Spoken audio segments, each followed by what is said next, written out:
Welcome to Bad Dice, the UK's first Warhammer Fantasy Battle podcast. We bring you news, reviews and updates from all around the UK tournament scene.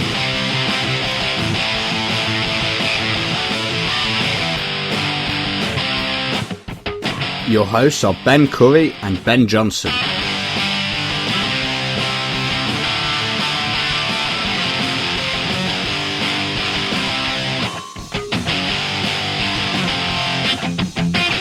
We hope you enjoy the show, and if you do, be sure to let us know. You can contact us on thebens@baddice.co.uk or leave a positive review on iTunes.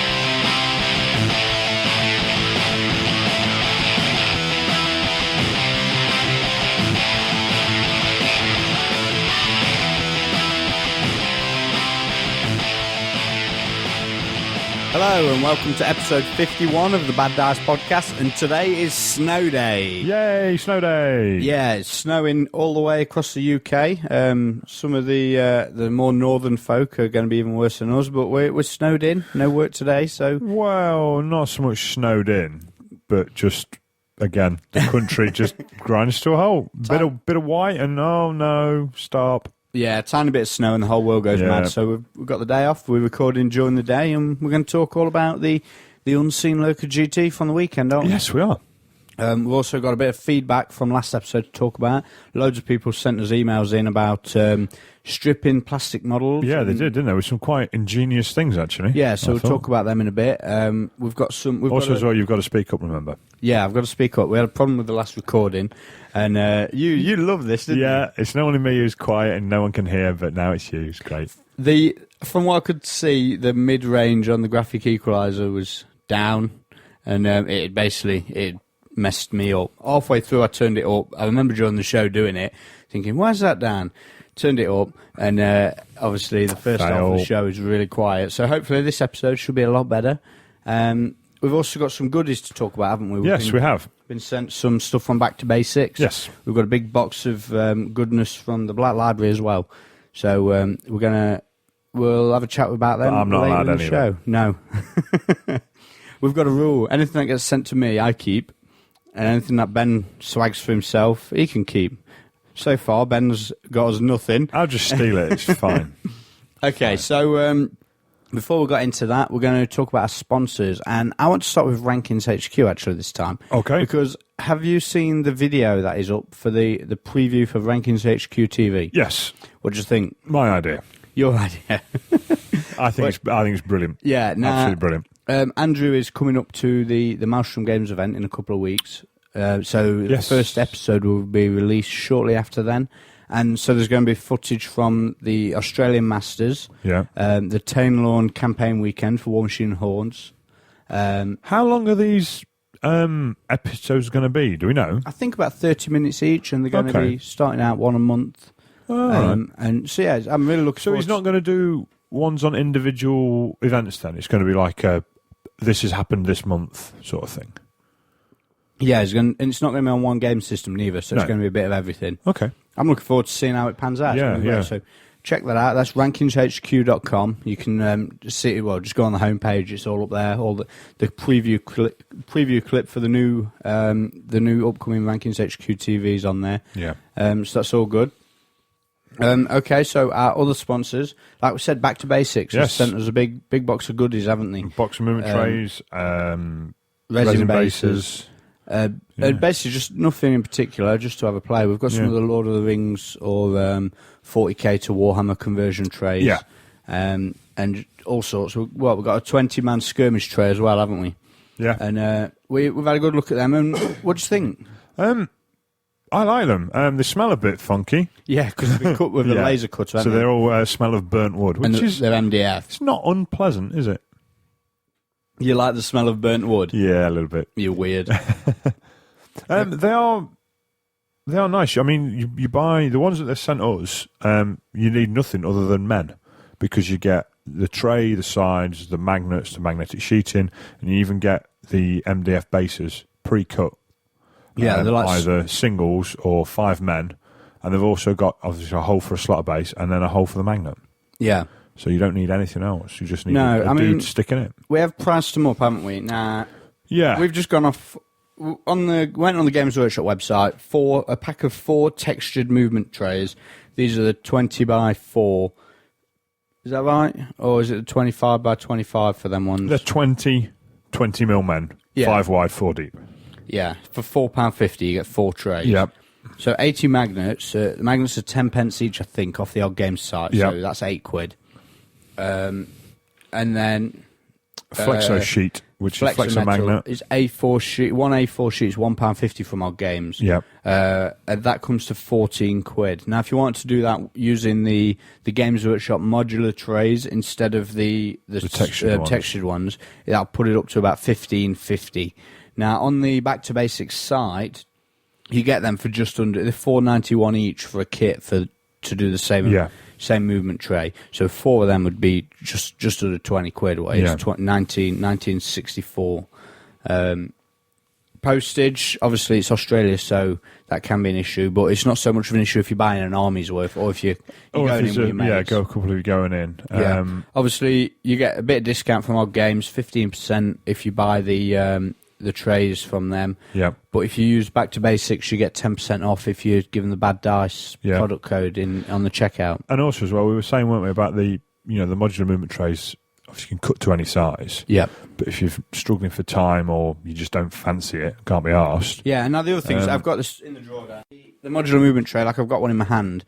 You can see where you got the corner pieces to go on. Yeah. And then you've got the straight edges. There's a join, and you can see where the joins are, can't you? So they don't. Yeah, you'd have to do a bit of filling and a bit of sanding to get rid of it completely. I mean, the way I do it, I glue them together with plastic glue and fill the gap with plastic glue. Then once the glue's dried, I'll file it down. Yeah.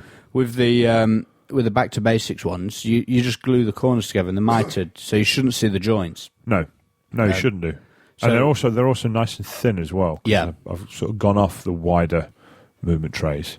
But the ones I normally use are the 20 men and the 10 men pre-formed ones from Games Workshop. We went in there last night and they don't sell them anymore. No. Which is a shame. Yeah, it is. How come you use them and then cut them to shape rather than using the modular ones? Because that's what I did before the modular ones came out. Oh, okay, so you carried on doing it. Yeah, and I had a load of them spare when I was starting my Skaven army. But now I think I might be struggling to get enough to finish it off. But then I think you can. So how many more would you need? Need another bag. Just one more pack of modular of the preformed trays. Yeah, I'm going to check eBay tonight to see if there's any on there. Yeah. But yeah, I think the ones from Back to Basics, you could definitely get them to work. Yeah, well, check them out. Go to the website and you can have a look. It's backtobase-ix.com. And there's all sorts of stuff on there. We found the Skirmish 5-men movement trays for like, what, £2 each? Yeah. $2.90. Yeah, dead cheap. Yeah. So they're pretty good. There's all sorts on there. Have a look. And obviously tell them Bad Dice sent you 10% off on checkout. I think the 5-man ones are much better than trying to get bigger ones because you can a lot more freedom to jazz about with them, aren't you? Yeah, of course. Okay, so moving on. We've already spoke about them already. Odd Games. We saw the Odd Boys at the weekend, didn't we? Up to the usual tricks at the Unseen Lurker Grand Tournament. I played 2, actually. You've played 2 of the Odd Games Massive? I played Steve and I played Lee, yeah. Yeah, so for those that don't know, Odd Games are a game store, web store that sell pretty much all wargaming related products. Check them out at oddgames.co.uk. You get 15% off pretty much anything from Games Workshop. And they sell all sorts of good stuff on the site, so check them out. Anything you could need, pretty much. Yeah. Okay, so next up, Unseen Lurker. We went to the Unseen Lurker Grand Tournament the weekend. Had a good time. Yes, it was a lot of players there. 94, I think it was. Plus, it started out a few more though, didn't it? But I think a few got lost in the weather. Oh yeah. I think it was 100 capped at 100, wasn't it? And then was there 98 on Saturday, and then a few dropped. Yeah, a few overnight casualties. Yeah. So yeah, it was. I had a good weekend, and the edition out issue 6 of the magazine. Yes, the new edition. The new edition's out, isn't it? So I had a good read of that over the last couple of days, and you just sat reading it on my sofa. Yeah, I've sort of quick squiz through it. What do you think? Like it? Yeah, I like the Giant Fanatic report. Yeah, brings back memories. Yeah, I like that. I looked at it and it was like, oh, I wish I was there. I looked at it, I was like, I wonder if we can see me in the photos, because the sports hall's just not changed at all. Is it? You check if it was the last year's photos. Yeah. Stock photos. No, it's this year's photos by the looks of things. Yeah. I also like they've got a new contributor, Wayne Kemp, who's done a conversion corner, Wayne's World as it's called, which I quite like. They've used the River Troll, haven't they? Yeah, and so converted it into good little conversion. That is. So I got given the book. I was sat in Bugman's with Wayne and Brian from Unseen Lurker and a few of the others, and I opens it up, looks at Wayne's conversion. It's like, where is it? And he's like, oh, I've not brought it because he's got two Skaven armies on the go. Yeah. One's got green skin and one's got the pink skin. Yeah. So I was like, so it wouldn't compute. The new issue's out. He's in it, and he's not brought the model with him. I was like, really? Oh, fair enough. But that's Wayne for you. But yeah, it's a really nice conversion. Not so much showing you how to paint it. It does show you a painted finished version. Yes. But it shows you how to chop it about and build it, what sort of bits to use, and a bit of green stuff in, showing you how to do the basics. Yeah, it's good. I look forward to seeing if he does any more in the future. Yeah, it's, I don't know if it's a one-off or if it's going to be a regular. bi-monthly, isn't it? Is that not what he said on Heel and Hammer? What, the magazine? No. Wayne's... It's going to be in every Sorry, issue. in every other issue. The magazine's bi-monthly, but I think Wayne's corner bit is going to be every other issue. Oh, that's good then. I might be completely wrong on that, but that's what I thought I heard him say. Oh, good. I'm looking forward to seeing what else he can come up with then. Yeah. That's I liked it. Battle Report was good as well. I'm not ready yet. It made a change to see. I mean, obviously, we've seen people in the past like ETC guys, and obviously they've had Isherwood and Ches for local guys. Just two random readers, I think they were, who were around. They'd been over. I'm not sure if they'd been collared from the Geek Nation tour. Because, I don't know, there were two American chaps who were around, so they got them to play using some Mantic Games armies. So that looked quite good fun. I had a good read of that. Nicely laid out as well, I think you were saying, weren't you? Yeah. So that's Unseen Lurker, spelt with an E instead of a U for Lurker. Issue 6 is now available. You can download it at unseenlurker.com. You can get a quarter of the magazine to read up first, and then if you like it, you can go and subscribe. So yeah, check them out, unseenlurker.com.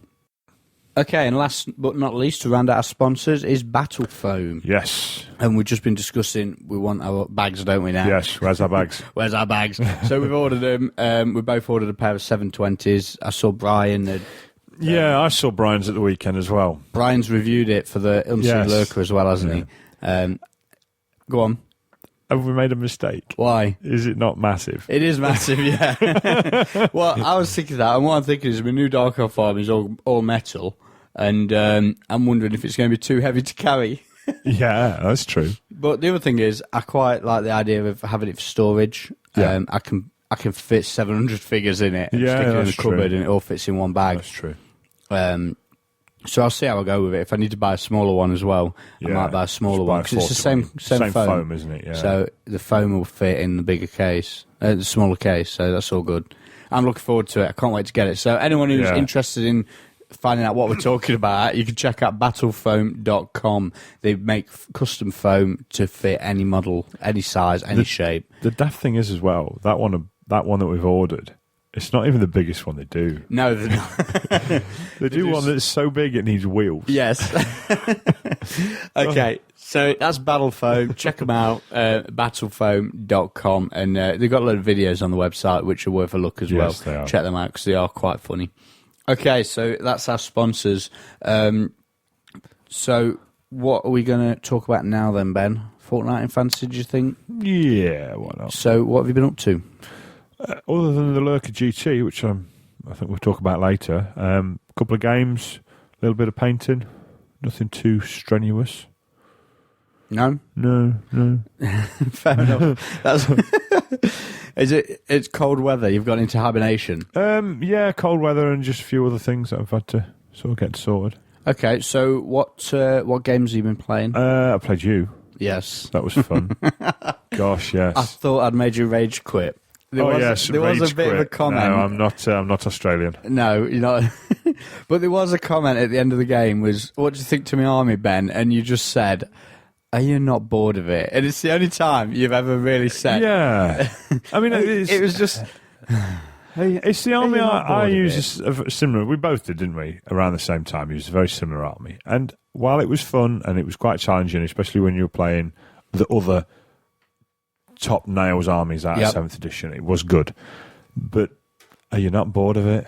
I love it. Fair enough. I'll be quiet. It's a new challenge, new edition, new challenge. What, to move backwards and shoot? Yeah. The only thing is now, you just move backwards 10 instead of 5. Yeah. Twat. So it's all good.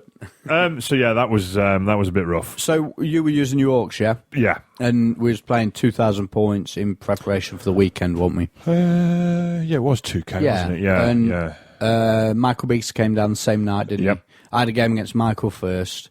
We played Blood and Glory. And, and then I played you, and we played... I can't remember. Was it Dawn Assault or something like that? I think it was just Pitch Battle, Oh, you might be right there, yeah. to be honest. Yeah, I think you're I right. can't remember, because the deployment was pretty standard. I can't remember anything else. So, was you still tweaking your list for the weekend at this point? After I'd been smashed by the Hall, I was trying to get a flaming banner in Yeah. on something. But I tried Ball Boys as well, but I just not so impressed by them. So They're too many points, aren't they? Because you need a lot of them. Yeah, they die. yeah. Well, there was 10 of them, 9 or 10 of them. Something You had like 9 that. against me. Was it 9? With a flaming banner, and I mean, I had a good charge against the Hydra, which I was quite. And what, you went first, then it was me, and I I thought, went first, moved up, thinking Yeah. I'm not bothered if he charges, even with a flaming banner, whatever. yeah, You're not going to do out. But you were going to go for it, and you didn't. You didn't make it with the Ball Boys, did you? no, the Ball 3 Boys didn't twos. make it. Yeah, like I say, I think that would have been quite interesting, just seeing what had happened. Yeah. But hey ho, not to be. I think the Hydra would have still added. What's your initiative? 2. Yeah. So I could have breathed 5 at strength 5 before you got to attack. But then there's 9 of them, so and I'm only getting 4 fighting because we're in the line. I think the Hydra would have hammered them. Yeah, maybe, Still. maybe. But anyway, they never got in, so we'll have to see. Yeah. So you charged him with a block instead, didn't you? Yeah. And the Hydra just had his wicked way. Well, that with was him. it. It was the block and the Ball Boys going in to try, obviously, do a few wounds and then have the ranks, the banners, and charging. Try and break you like that, but never happened. Never happened, and No. then it was just 2 Hydras running around the middle of the table eating Yeah, stuff. yeah, it's the same. You splattered my level 4 though, didn't you? Yeah, Rock dropped a rock on her. Little fucking flying. Yeah, bitch. it was like, went into the game, I've got a Fort Ward on my level 4, I Yeah. can't hide anywhere, and it's like, I really need the pendant.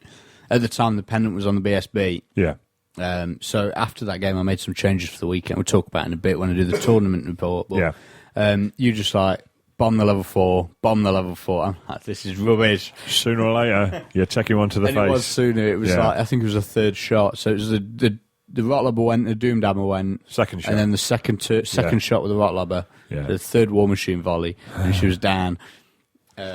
So yeah, I was sulking then. It's like, I need to change that for the weekend. Yeah. That's the thing back to the Hydras. It's the same that I've started to find against the Skaven. You've just got to get lucky and kill one.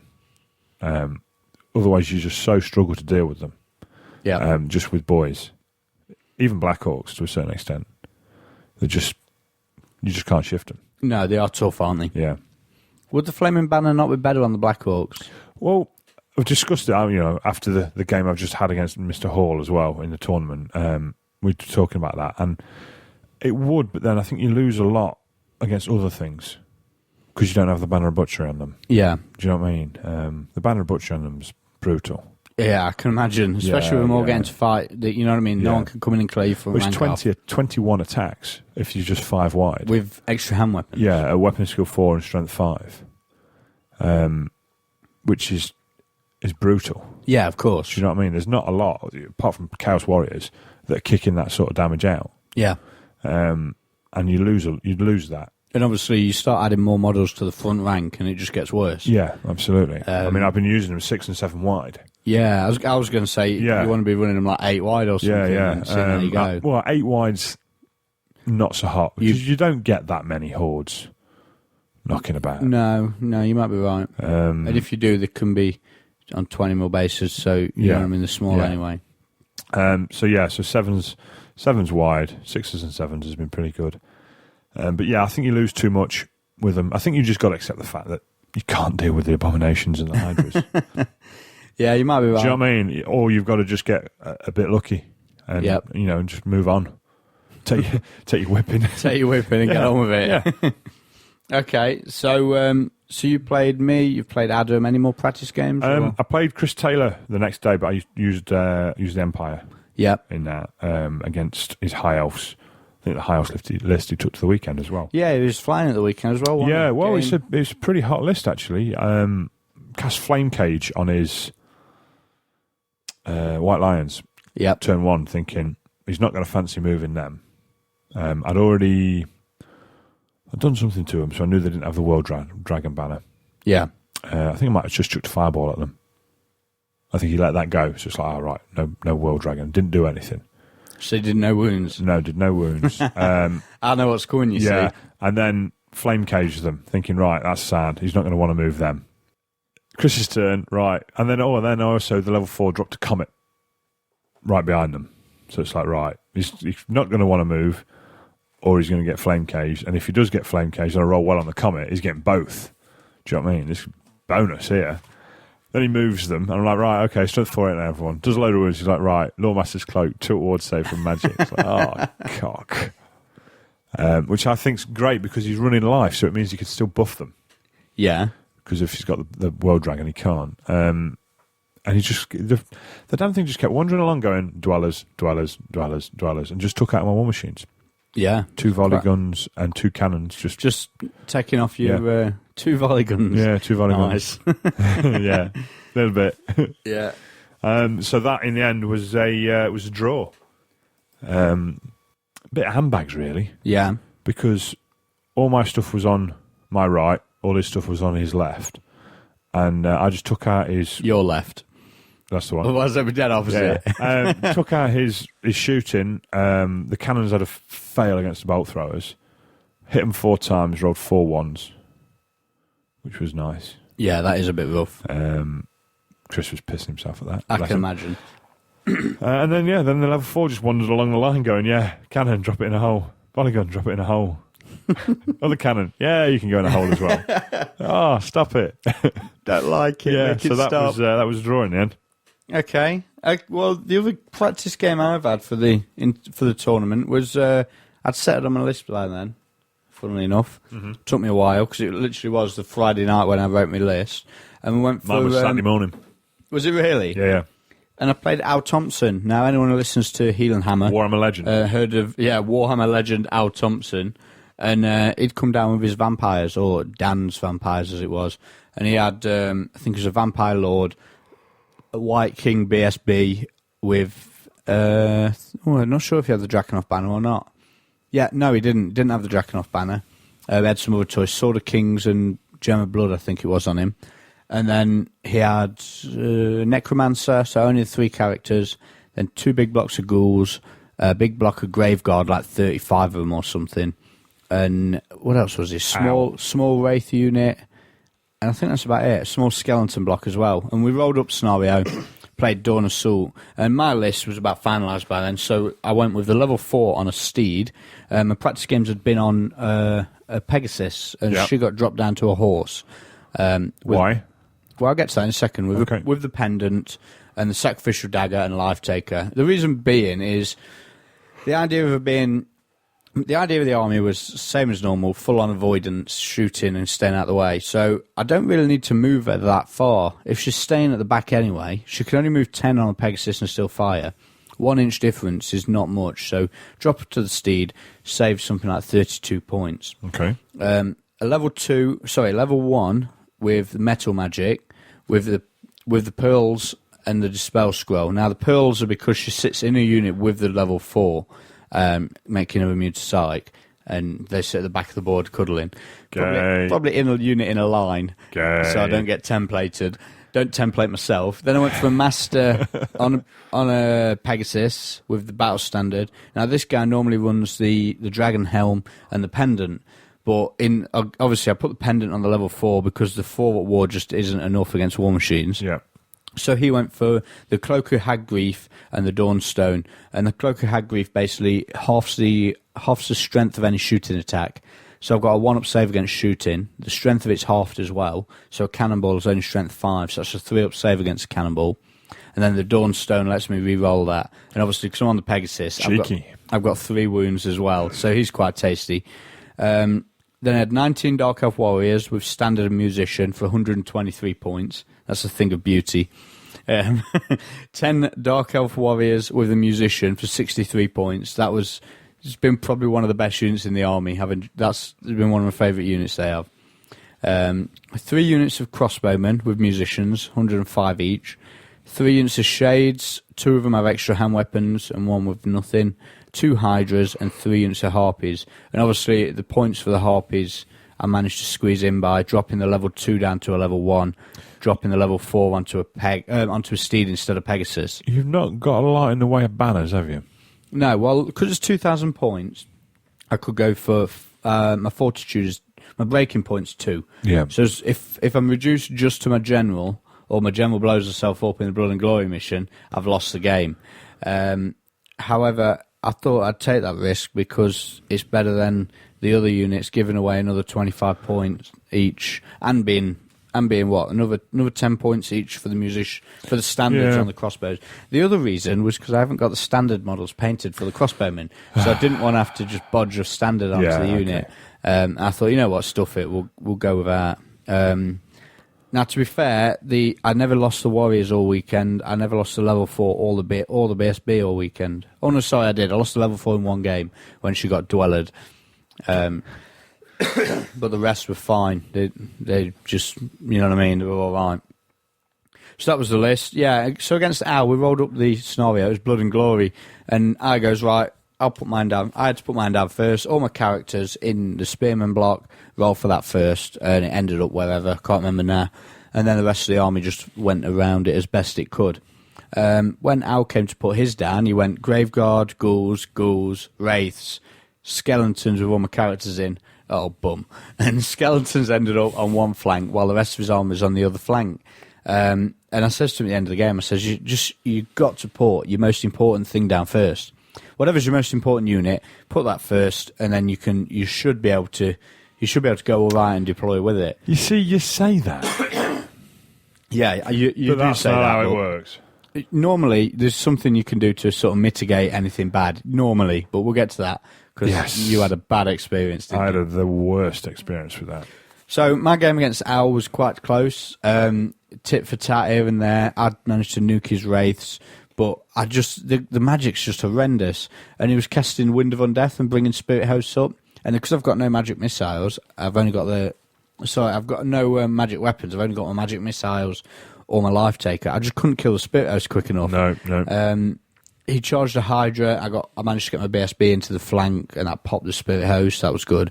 But I was thinking I'm in a lot of trouble. And eventually, I think Al made a mistake. He won a combat against small unit of spearmen, chose to overrun for I don't even know why, no particular reason, which meant when I popped the Spirit Host that turn, my Hydra did a combat reform, went inside of the ghouls, and I popped his Vampire Lord on the last turn and got enough points for the win. We didn't even add it up. It was a big win. He got 523 off me, and I think at that point I'd got 2 or 3 Spirit Hosts, which were 50 points because they'd been raised. I'd got the Wraiths, which are 3 of them, so that's 150, so that's like 300 points. I'd got bugger all. I'd killed one small unit of ghouls, which started at like 20, so that's 160. So it was about the same. It was looking like a draw, very close. But yeah, the Vampire Lord and 20 more ghouls going down on turn 6, and that was the end of it. It's a bit rough. Yeah, but it was a good game, and I think Al learned quite a lot because he was flying over the weekend, absolutely flying. Yeah, he was doing well, wasn't he? All the way until... Did he not win all his games? All but one where he got his... Yeah, he got Dwellers in the last turn, didn't he? Vampire Lord and the BSB. And the BSB out of one unit with Dwellers, which was just crazy talk. Yeah, so... Yeah, that was my run-up to the tournament. As for other stuff, I've played no other games, really. That was just the 3 I've done. Yeah. I've done a bit of painting. Again, I've been painting my retro Dark Elves, the one on the table in front of us. They don't seem to have a lot of paint on them. Mainly just cleaning them up and basing them. And spraying them white doesn't count. Spraying them white does count. I'm counting that. I've started my Blackguard. Where are they? They're down there somewhere. They got purple on them, purple and silver. Yeah. I do like that Blackguard. So I've been getting through them. They'll be hopefully done in time for Sheffield. I've I've been back on the Skaven. Got some clan rats finished now. Only 10. Yeah. I've just got some Dark Elves myself to paint. A mate of ours wants some Dark Elves painting, so volunteered my services. Yeah. Yeah, Witch Elves. Commission painting. Yeah. Oh dear, Witch Elves. They're horrible models to paint. Is it really that bad? Well, yeah, because it's a light colour with like dark underpants and then another light colour. It's hard work, but I think they look quite nice. I think Martin will be quite chuffed. So yeah, I got that 30 of them, a Hydra, a couple of characters, and a Cauldron to do. Nice. Good stuff. So if anyone else wants some painting, get onto the Johnson because he's on the commission painting over Christmas. Doing a bit, but I don't know. We'll see. Okay, so is that it for Fortnite Fantasy? How else you done or hobby related? No, just going back to these clan rats. Obviously, yellow and blue is my sort of colour scheme, and I was having a bit of a IKEA rats. Yeah, IKEA rats. I was having a bit of a fail with the banner because I'm using the Stormlight banner. It's quite a big one because I thought yellow and blue would be a bit garish on the banner. I think it works in small doses, dark on the actual rats, but I'm not sure on the banner. So in the end, I did cream with a hint of yellow. Cream's good. Yeah, and then muddied it all up as well. What, with paint or? Yeah, with paint. Yeah. Tried the Games Workshop stipple brush. Really? What was you expecting? You bought one of them? I bought one of them, yeah. Oh, fail. I didn't know it was rubbish. Could you not tell by looking at it that all you had to do is cut one of your other brushes down? I'll tell you what, I'll get one of my brushes, I'll cut the end off and you can give me £3. That's what I did. Yeah. I got a cheap, nasty brush out of a kid's set that I used for PVA and just cut it square and use that. And use that. Was it better? The thing with the stipple brush is I think it'd be fine if it was like 2 mil longer. Is it a bit too short? It's a bit short and really, really stiff. So there's no movement in it. Yeah. So I just cut this cheapo one down, left it a bit longer, and it worked fine. Excellent. Yeah. So is the photos up on the forums? No, not yet, because I've not finished the unit. So when the unit's up, you're going to update your blog. Yeah. So anyone wanting to see the other stuff you've done, there's a bit of a blog on the Snake House section, the Bad Dice forums. Just get yourself over to there and have a look at them. Yeah, that's right. My new Dark Elf stuff will be going up there when I've actually got some models finished. At the moment, it's just loads of white men, which Big is pile of metal. Not so good. Okay, so the only other thing I've done, I've been reading a new book. Oh, yeah? Like I said, Black Library have sent us a pile of tackle through, including God King, the new Sigmar one. Now, I've not read the other two, and I picked up Heldenhammer and Empire. I picked up Empire, thinking it because it won the Gemmell Award, didn't it? So I thought, I'll pick that up. So I bought that one, and I thought I'll make a start on it. And then I realised it was the second in the series. I thought it was the first. Yeah, as well, actually. So I've started reading Empire, but I've not read Heldenhammer. So I'm like, whatever. I'll just read Empire and then I'll read the God King. So I'm looking forward to getting stuck into that. I only started that like a day or so ago, so I've not read much. It's looking good so far, though. Yeah. And I've also we've had some of the new horror series stuff, haven't we? Yeah, I'm intrigued to. We've had a new audio book, the Garrow audio book in the car. Garrow audio book.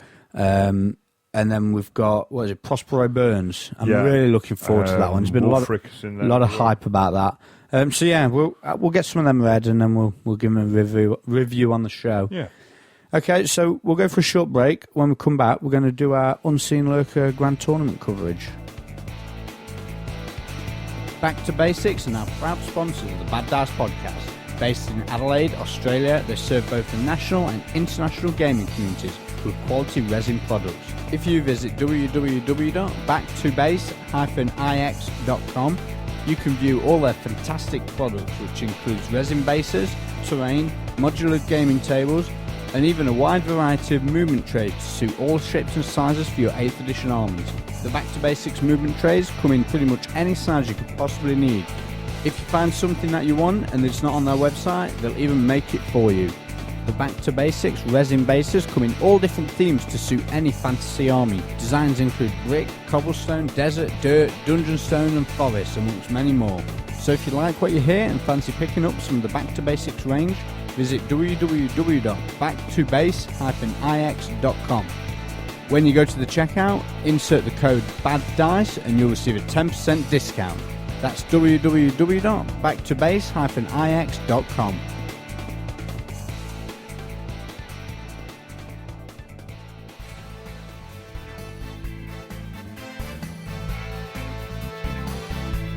Hi guys, I just want to take a minute to tell you about an amazing new product from Battlefoam. It's the brand new Battlefoam Warhammer Fantasy trays. Battlefoam have recently released 40 of these trays, pre-cut to suit any of your fantasy army needs. If you have a huge monster, an amazing character, or a wild conversion, you can also design your own tray using the Battlefoam Custom Tray Creator. You can get a unique custom tray to suit your unique custom army. Battlefoam also make a revolutionary range of bags called the Pack System. These bags are designed to carry your army in total safety no matter how big or small. There'll be a bag designed for exactly what you want. No matter what it is you need transporting, you can find the foam and bag to do it at battlefoam.com. Okay, so we went to the Unseen Lurker Grand Tournament at the weekend, and I quite enjoyed myself. How about you? I had a great time. Yeah, I mean, I wasn't sure. I was looking at it on the run up to it and thinking, 2,000 points, Warhammer World, and I don't know. It was just brilliant. See, I didn't think that.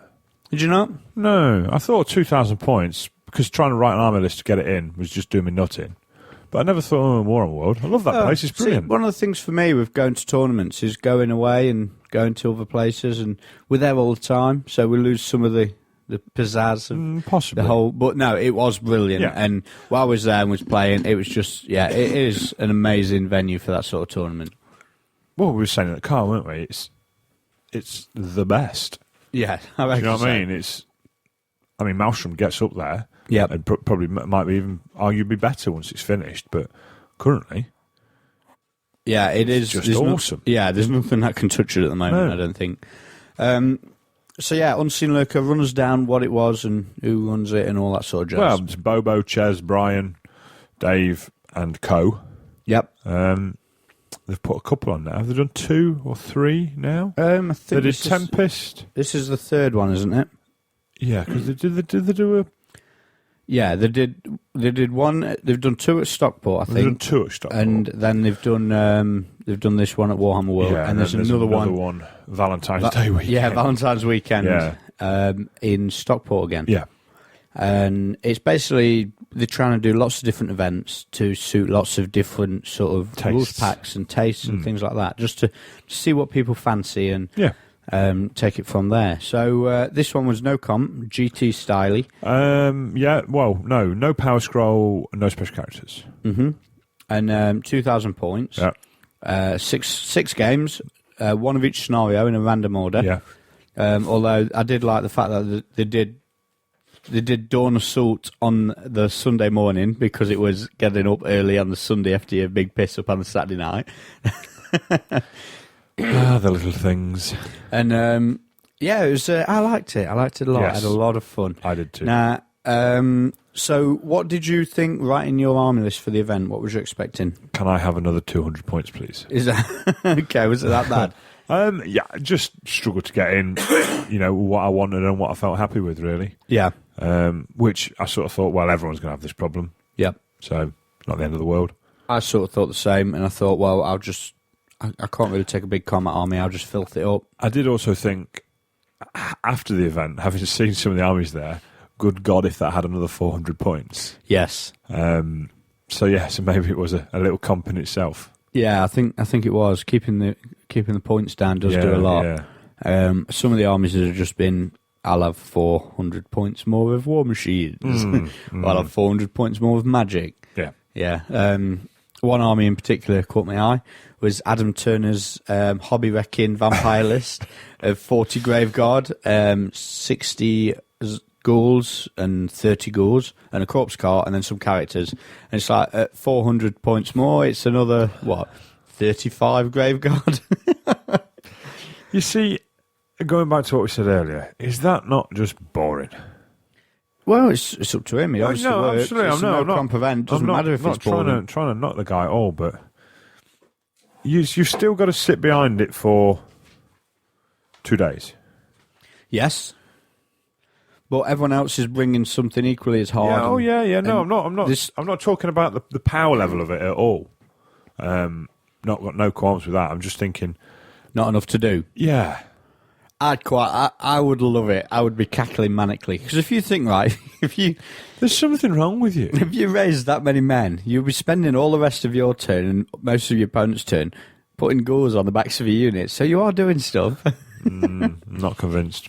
No, I did. I like the look of it. It looked fun. Oh, it's impressively tough on the battlefield, but no. A bit one-dimensional. Yeah. Yeah, okay. I'm struggling to think of anything more one-dimensional, if I'm honest. Yeah, I think you're right. And maybe if you took away the corpse cart. Yeah. Do you know? But hey-ho.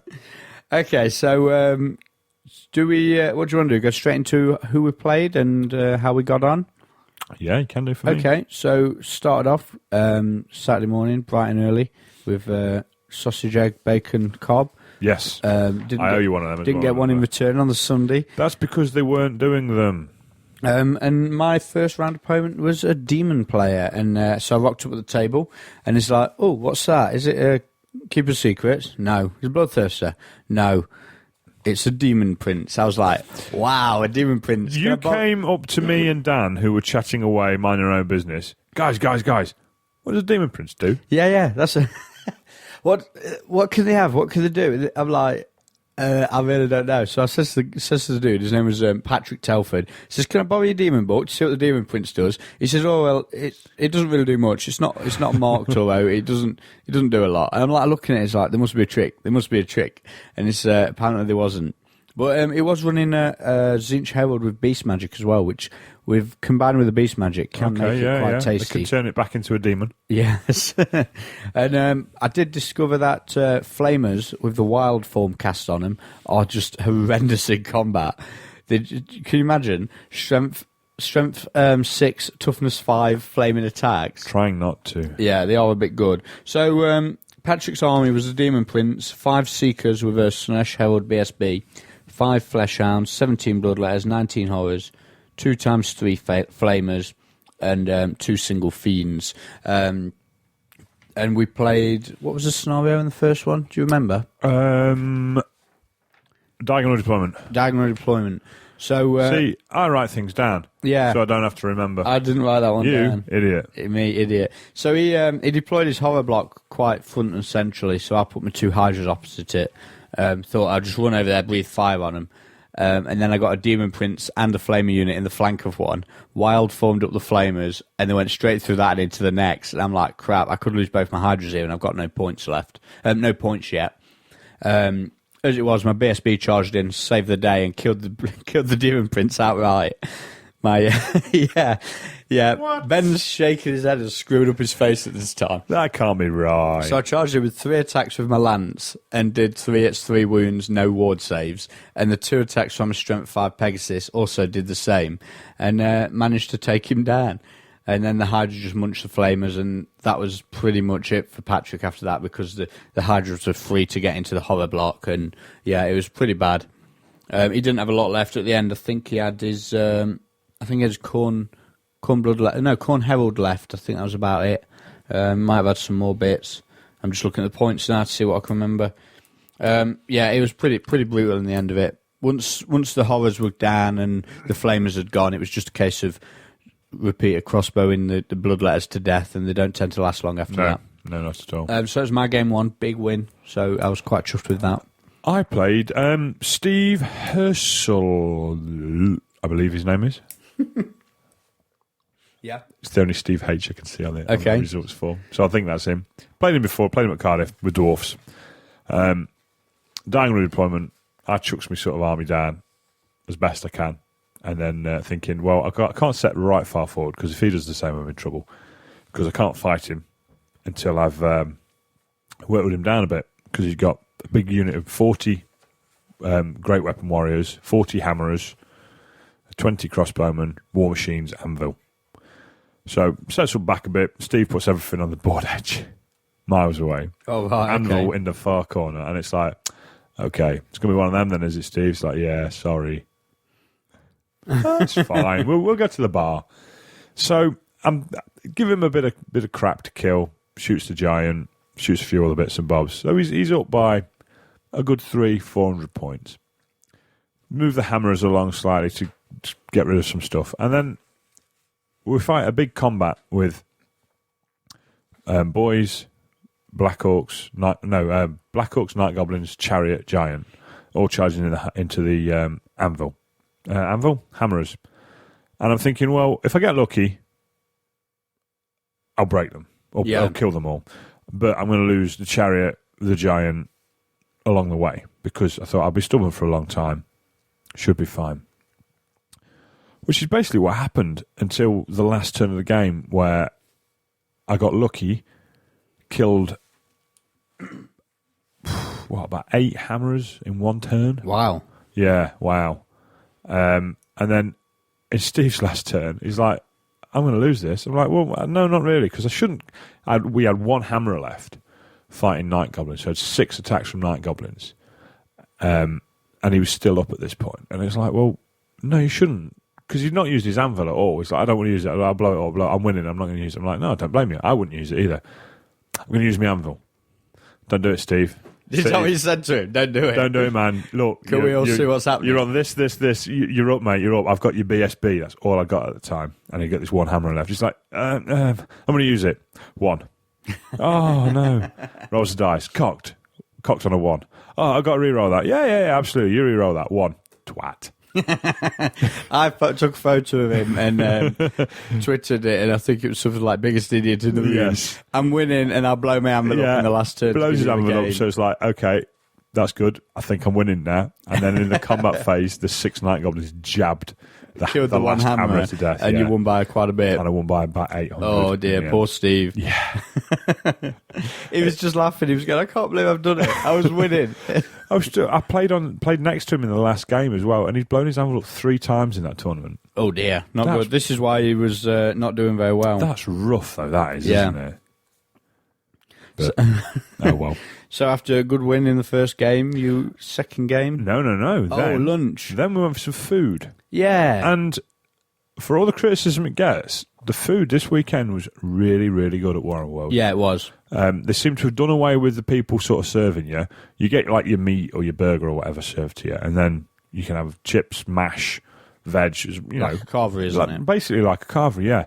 And I thought the fact that you could have bigger portions if you wanted to, and I thought the food was much better, I was really, really impressed. Yeah, I enjoyed all mine. Even down to the fact that on a Saturday night, I was in quite late. My game had gone on quite some time. Yeah. And Aquaman sits down, you all looks at me because I'd got fish. And you're all like, fish? Yeah. You're brave. I was like, well, I've been here a million times. I've never seen fish. All the other stuff's always been bad. Yeah.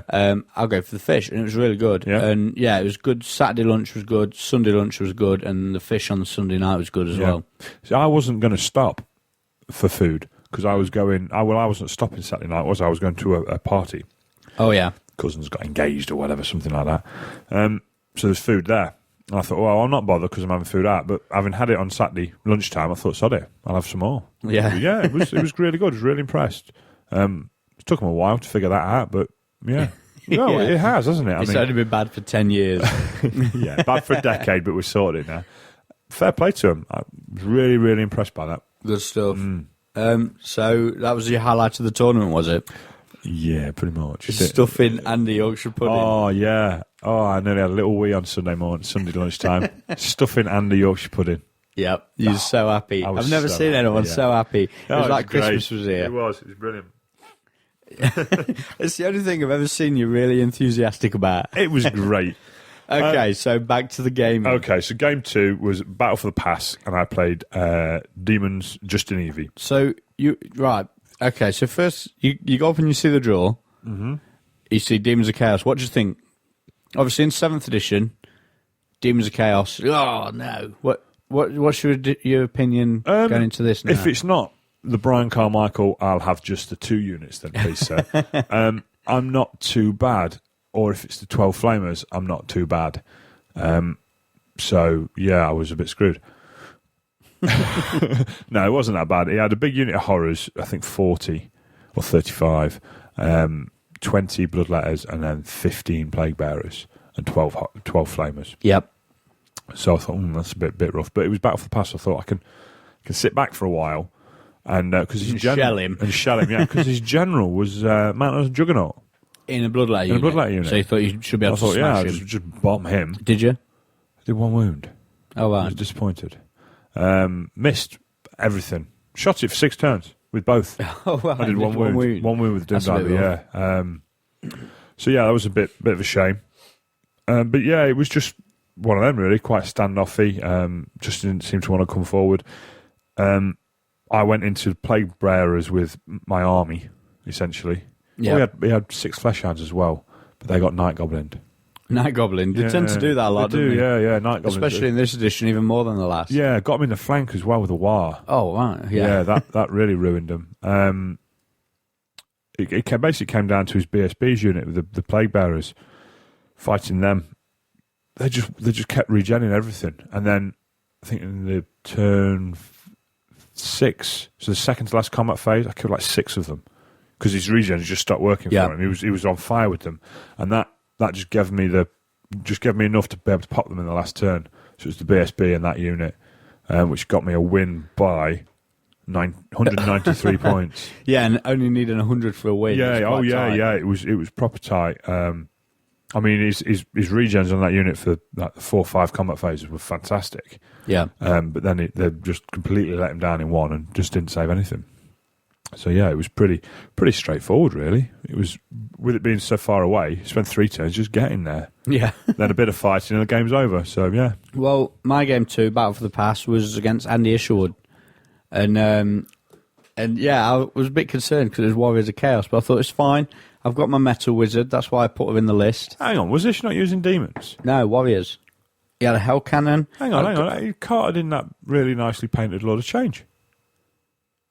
I don't know. He can't have been using it himself because he didn't have a Lord of Change against me. Isherwood had a level 4 with Crown of Command, which I didn't get to find out, but I saw him using it later on. A BSB. Oh, that item that you use only in combat? What do you want about? Is that why you didn't find out Oh, what yes. it was? I had to fight him. It was fighting like Come all on, Ben, game. keep up. What else did he have? He had a BSB with Collar of Corn.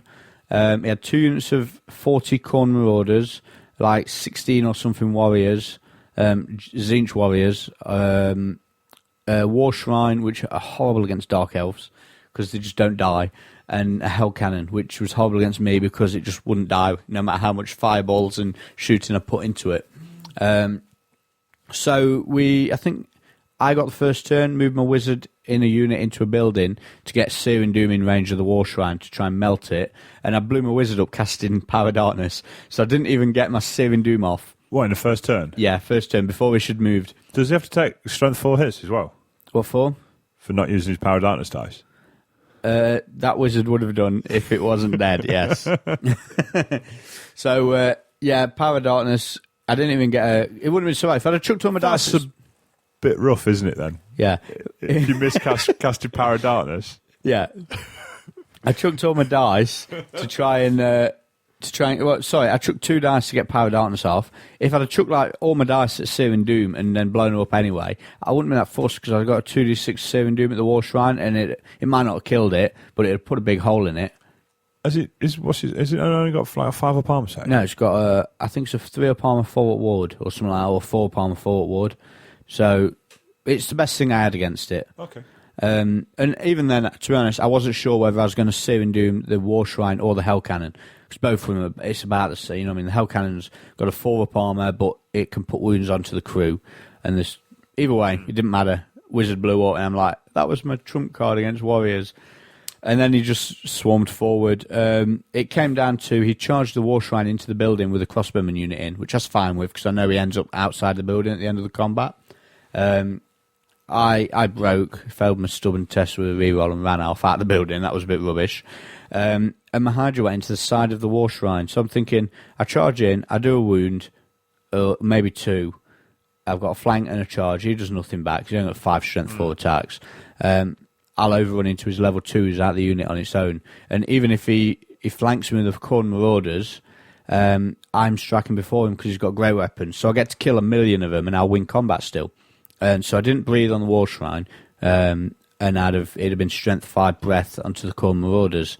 And it was like, yeah, that's a good plan. Until the Hydra goes in the flank, does only one wound to the War Shrine. I'm like, it's fine. He's only leadership 8. He's tested on a 5 because he's losing by 3. And he held 5 with a reroll, passed, and then that sort of... He could just advance into me then. Yeah, but 5 with the reroll's not... You can't bank on it. No, but when you're thinking the Hydra should do a couple of wounds, you should be... I was thinking he'll be on 4 with a reroll. Yeah. Which I think you can sort of bank on that. Or you don't need... It wasn't so much banking on it. That wasn't the whole game on that one thing. But it did make a big difference. Yeah. I got my Hydra into his warriors, thinking I can go in with my BSB as well. I thought my BSB and the Hydra together should kill the warriors with his BSB in there. That didn't happen. My Hydra killed none. I think the handlers killed 1. The Hydra did nothing, even with the breath. My BSB killed his BSB in a challenge over a few rounds. Again, the reroll on the armor save, 2-up armor save with a reroll in combat is just great. Yeah. And not failing many of them, are you? I didn't really kill much. Like I said, I killed his BSB. That was about it, I think. Not got a lot of points at all. I got 1 unit of the Marauders. I flame caged him, and then he failed his frenzy test to run through. So that was quite tasty. I like that. It was good because I burning headed down the line, and he stopped that. So I fireballed him. He let that off because it was only a small fireball, and then I flame caged him because he's looking at my dice going, he's only got 2 dice. It's a 14. 2 dice plus D3 plus the dagger on D6, and it goes off. And then he's like, oh, okay, I won't move him. Failed his frenzy test, and he has to run in because his BSB was dead by then as well. And they got into combat, and one of them gets into combat with a Hydra, and the Hydra just eats it. So yeah, Isherwood got 800 points on the button off me. My wizard, 2 units of RPs, a unit of shades, a unit of crossbows, and both Hydras. I got 630, which was bits here and bits there, not enough. But it came down to the wizard dying. That was the difference in the points to give Ish the win. Yeah. And obviously it had been 5 more turns of metal magic, so I'd have felt happy playing him again. But obviously, your wizard blows up, you're in trouble. Yeah, it's a bit rough, isn't it? Yeah. So Ish did quite well overall. He was he finished. Oh, where was he? I'm looking for him now. Here we go. 17th. So it's not too bad. He's not played much in 8th edition neither, so done quite well there. I think his only other games were at one of the Northwest Warriors events. Gathering the Mites, yeah. Okay. So yeah, he's done quite well there. Impressive. So game 3, who did you play? I played Lee Palmer, another odd gamer. And this was Watchtower, wasn't it? This is Watchtower, yeah. Lee was regaling me with stories of how he's gatewayed the world, and I was thinking, oh crap, here we go again. But as it happened, it was Gateway did nothing. I think it did like 8 strength 2 or something. The only time he got it off. Yeah. He had the level 4. He had what else did he have? He had a level 2 as well. And this is where I've learned that you can have 2 lots of flickering fire. Why? Because that essentially counts as like their signature spell. Yeah. You can always default to it. I didn't realise that at all. Well, I watched Lee play again. He was on the table next to me playing Jack Armstrong, or the table behind me playing Jack Armstrong, and he didn't roll Gateway. The chances of doing it is so slim. Because if you roll a double, you can pick. Unless you roll both roll ones, and then you can't change down to it, and you stuck. So he didn't get a Gateway. Ooh, that is a bit rough, that is, isn't it? No, he got it against me, but like I say, it didn't do a lot. The one spell that did was the is it Treason, where you fight yourself? Yeah, especially with big units. It's a really good spell now. Cast it on the Black Hawks with great weapons. Yeah. Clang. That was a bit. Can you use the great weapons? He said you could, yeah. So, no reason to. I don't. He says that, if there's multiple weapons, it's caster's choice. You just can't. You still only one attack. Yeah, and you always count as an ongoing combat, so there's no hatred. Yeah, so if it's two hand weapons, it's just still one attack. But fair enough. I've not got my Warriors Chaos back in here. Matter. That was how we played it, so that's fine. Because of it being Watchtower, I was kind of confident because they only really had 2 units. A unit of.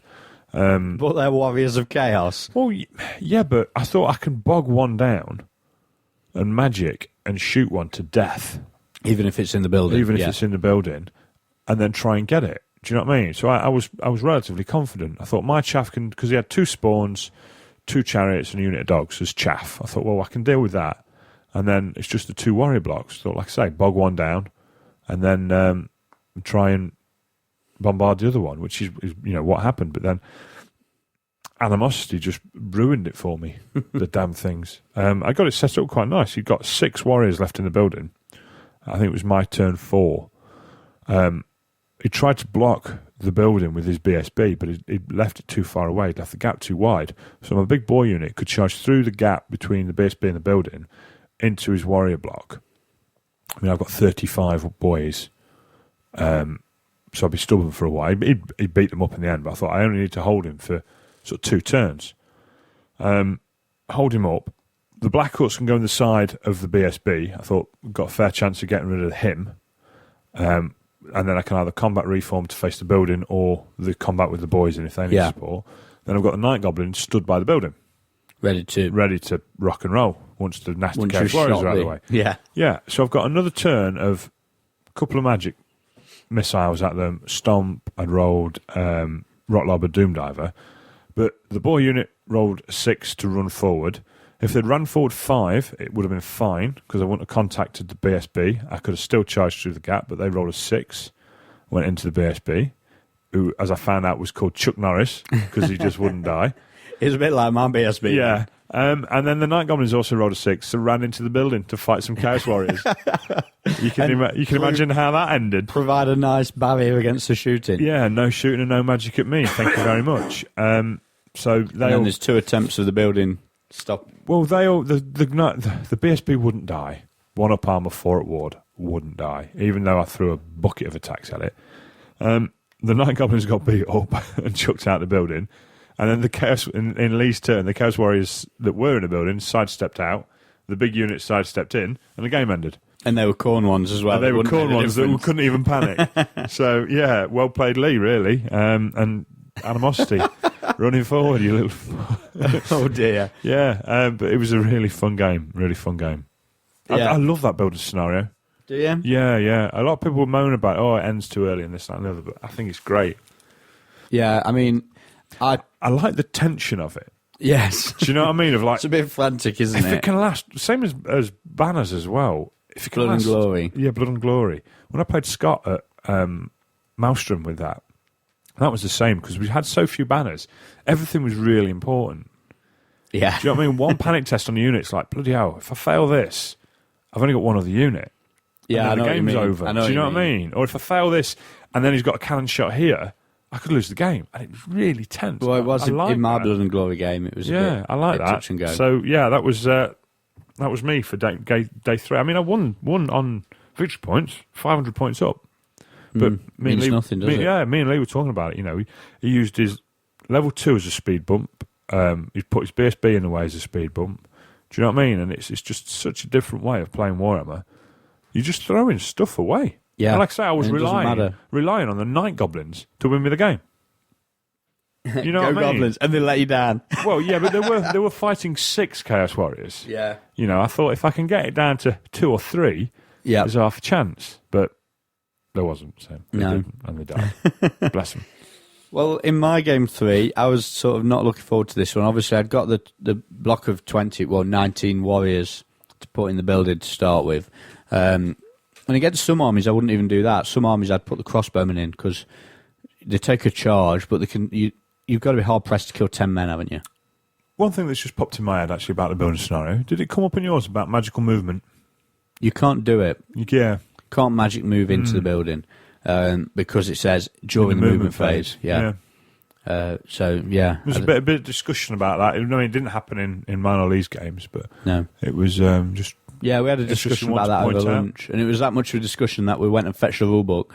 I think it was on Saturday night over dinner.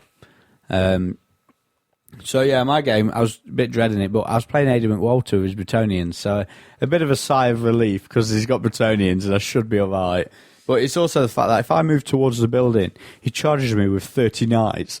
And Aidan's army was, he had a life level 4, a big Grail Knight unit, a big Realm unit, a Bretonian Lord on Steed, a BSB, 2 Trebuchets, some Peasant Bowmen, and a unit of Peg Knights, and I think it was 2 Errant Knight units as well.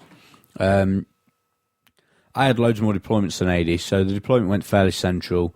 I was using the building to sort of block some lines of sight to the Trebs, so stop him shelling me. But I know I'm going first, unless he wants to be really cheeky. And I know, because I'd won. Yeah, I was definitely going first, because he got to choose to start in the building, so I was going first.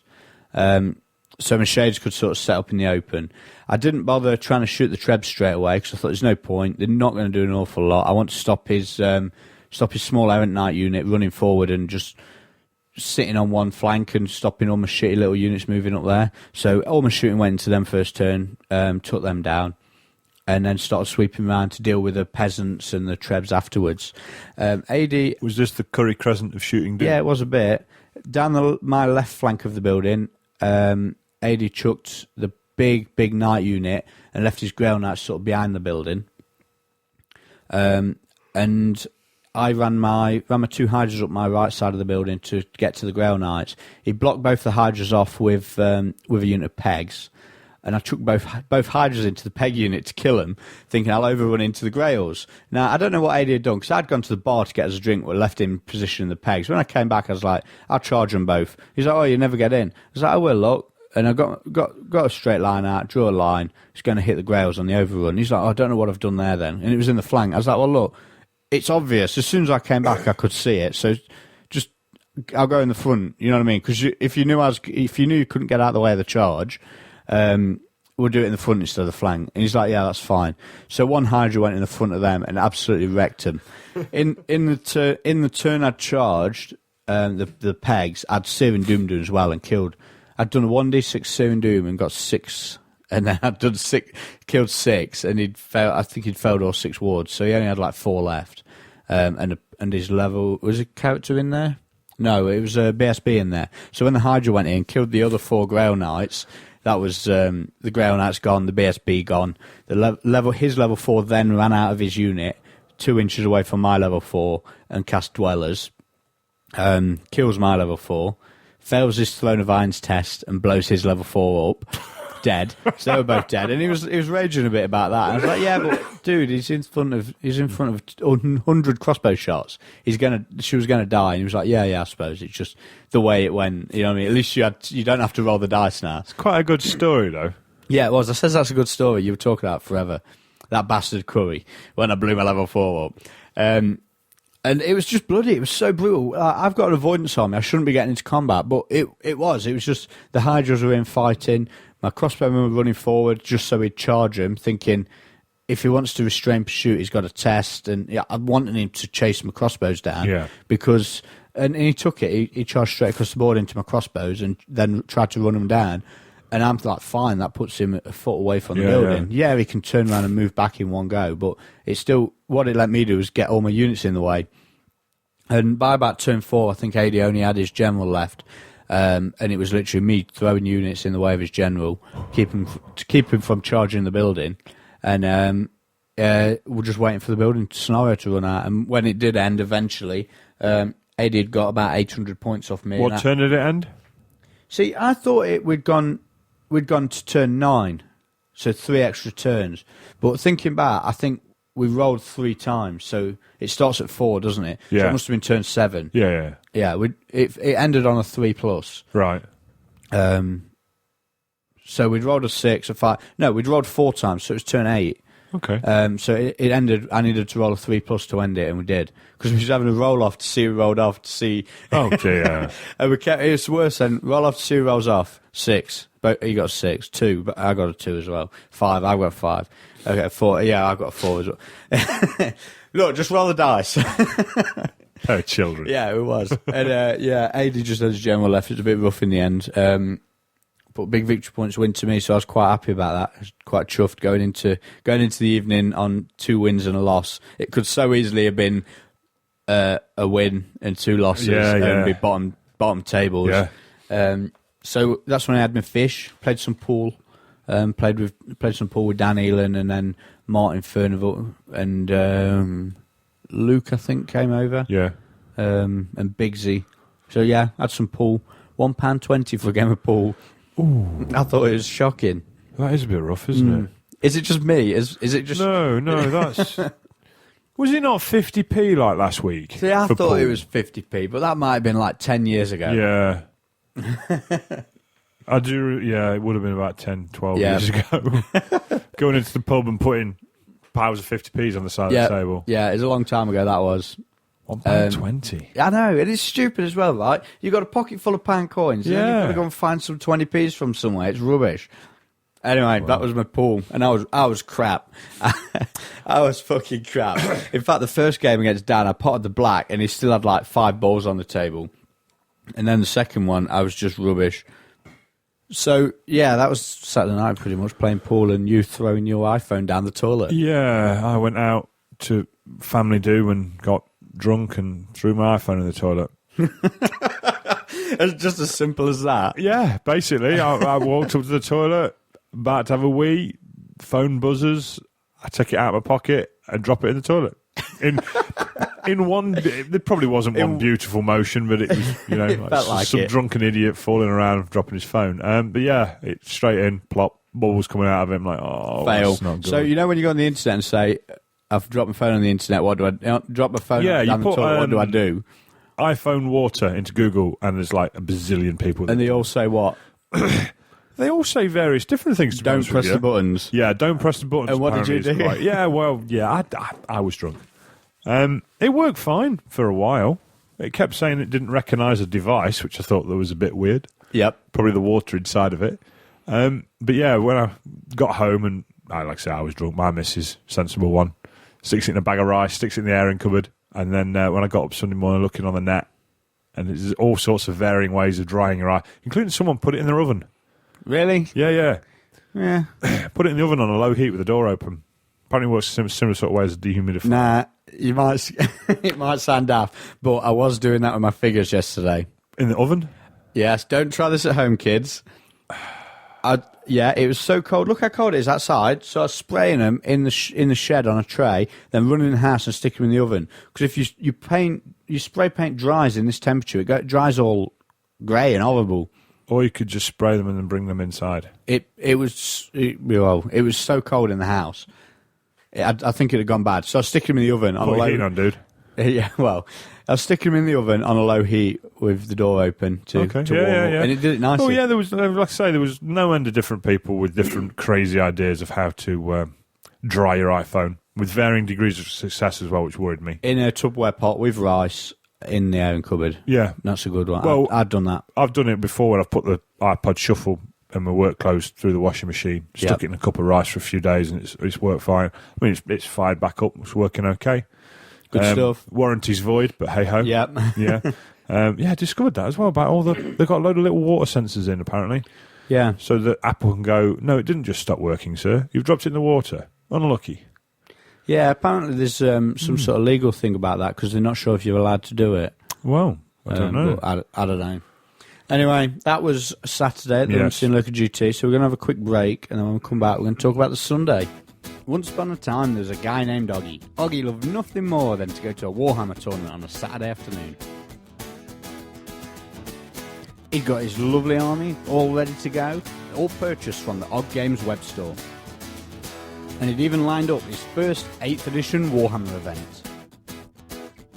The day of the tournament came, and it was horrible. He got smashed in every single game. It was all too much. Oggy was ready to give in. He'd had enough. He didn't want to play this silly game anymore. It was going to be an epic rage quit. And then the voices started. Oggy, Oggy, embrace the filth. Oggy, embrace the filth.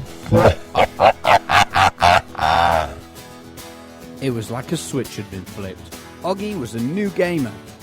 He headed straight to the Og Games web store, oggames.co.uk, and he created his armies of mass destruction, and the best thing was, they were all at 15% off.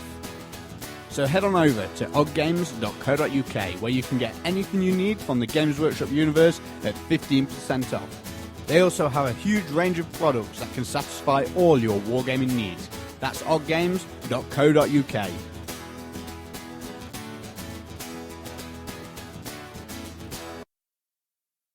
Okay, so Sunday morning, rock up at the Lurker GT. Your turn to buy breakfast, and we had a breakfast fail. Yeah, the chef was stuck in the snow. Yeah, there's a lot of snow, wasn't there, actually? Yeah, there was. I think the There guys were was. concerned about people dropping out. In the end, they didn't have that many, did they? No, half a dozen. I think they had a few casualties. I know Mark Borland had a crash on the way up, didn't he? Yeah, but that was Saturday. Saturday morning, yeah. Rooney sacked it off because he's a big girl. Yeah, it's the so Fabian, Bolly, and Luke McHugh and a few of us went out on the Saturday night and got absolutely trashed. Yeah. And Luke just decided to have a lie-in. Yeah. I think his alarm didn't wake him up, and then he woke up and it was like, "Oh, it's 10 o'clock. We should already be playing." That's Forget what he it. says. So- What was he on at that point? Do we know? He was on 3 wins. He was Was he on flying, 3 wins? Yeah. Oh, okay. And Maybe. I think he actually he did quite well overall. He had two. He only had one loss, and obviously he didn't turn up for one as well. Okay, that's not too bad. I'm then. just looking for him on the results and seeing where he finished up overall. I can't find him. He's number 34. So yeah, it must have been two losses. No, 3 wins, a draw, and a loss.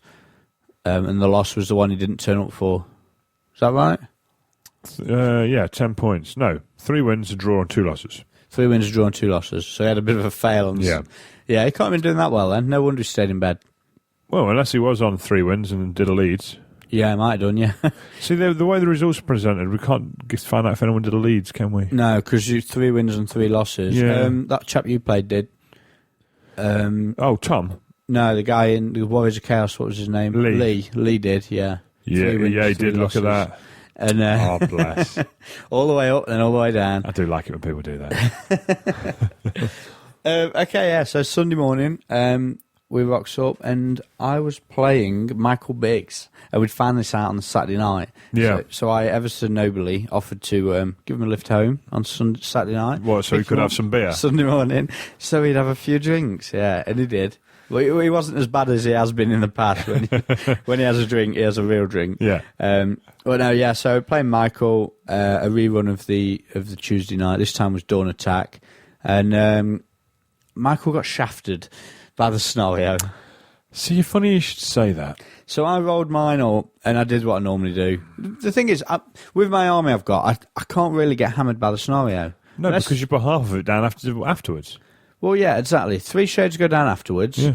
The Harpies, it doesn't matter because they're quick enough. The Harpies don't matter because it's quick enough. The Wizards, the 2 Wizards, the Go in one BSB and the unit. Spearman unit go in 1 unit, so that's all together. The chances of both Hydras ending up on the opposite flank to where the Spearmen go are so remote. Yeah. It doesn't really matter to my army.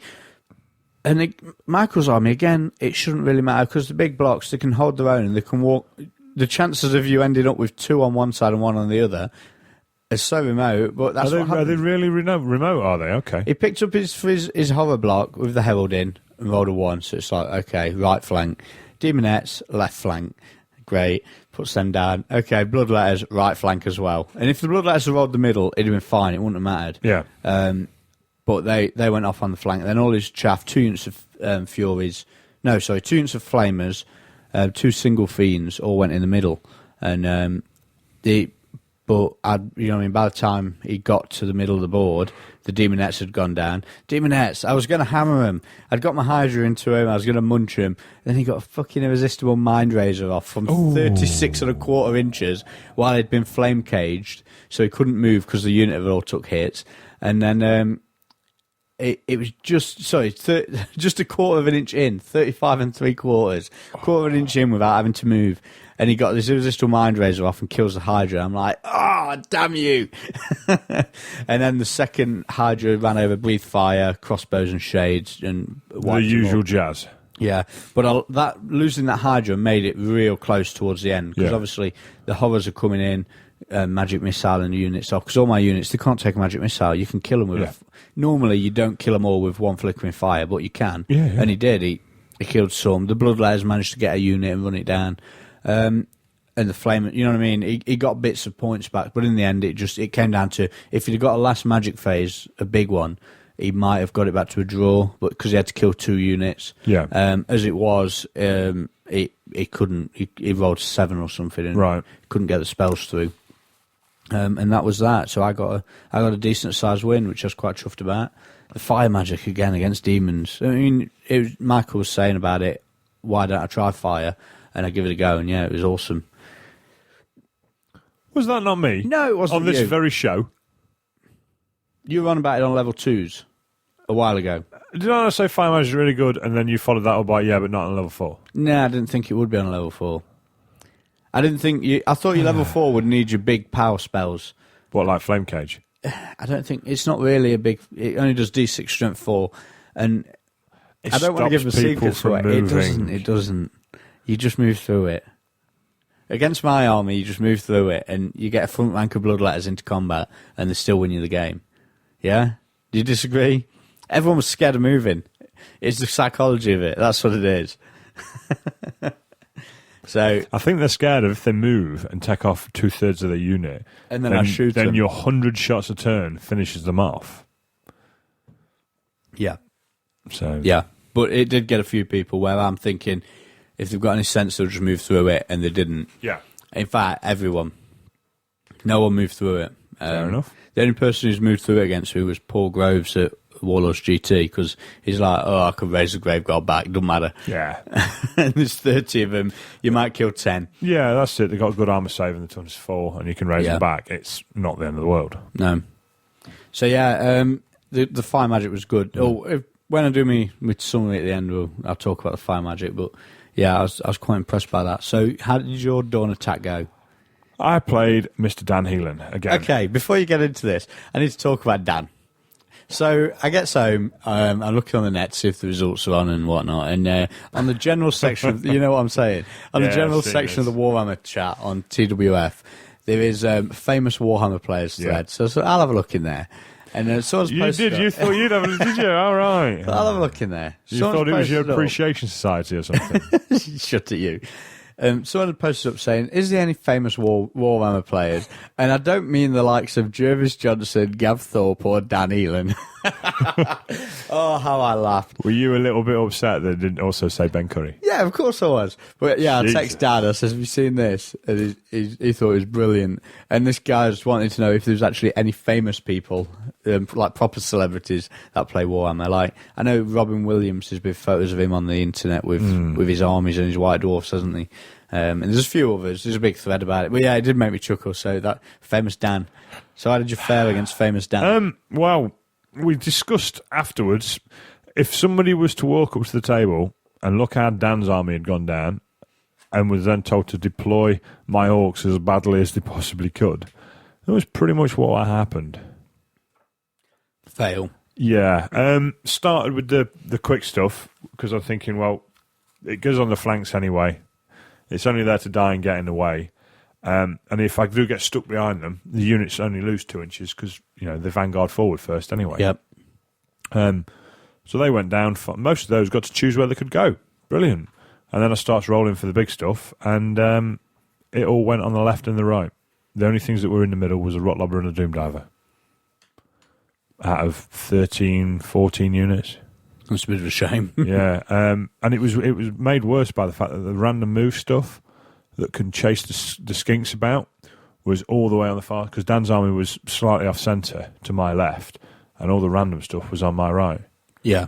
So Dan just swooped around, and I thought I'd be all right because I'd got my wizard and the boy unit on the left, and everything else was sweeping around from the right. I thought I'd be all right if I can hold him off here for 2 or 3 turns, while everything else moves across, and keep them alive. So I've got War spell. I thought I'd be okay because he's going to have to turn at some point or let me have the flanks and the rears. Yeah. And I thought if that splits him up, I thought if I can pick on one unit of Saurus, we're not too bad.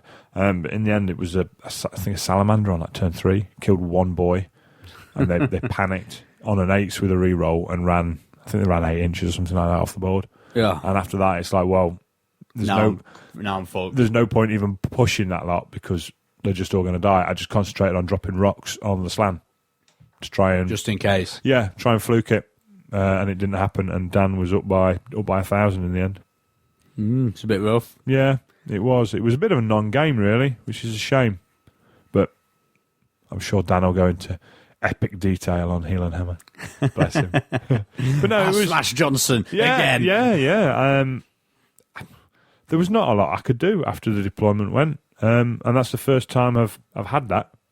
Yeah, just you've never had it again where it's been shafted. No. I had it against Russ Veal. Not to that extent. Where we both got pretty. What I found is the more important your units are, the more you can get hammered by the scenario. So if you've got a lot of points in big units and they get out of position, then you are going to struggle. Yeah. So maybe it is a good leveler, stopping people just banging all the points into one unit. Yeah, yeah. So yeah, it's I don't know. I mean, like I say, I think that was the extreme of how it can fuck you. Yeah. I was saying to Dan, I said, I can't see how it could have been any worse.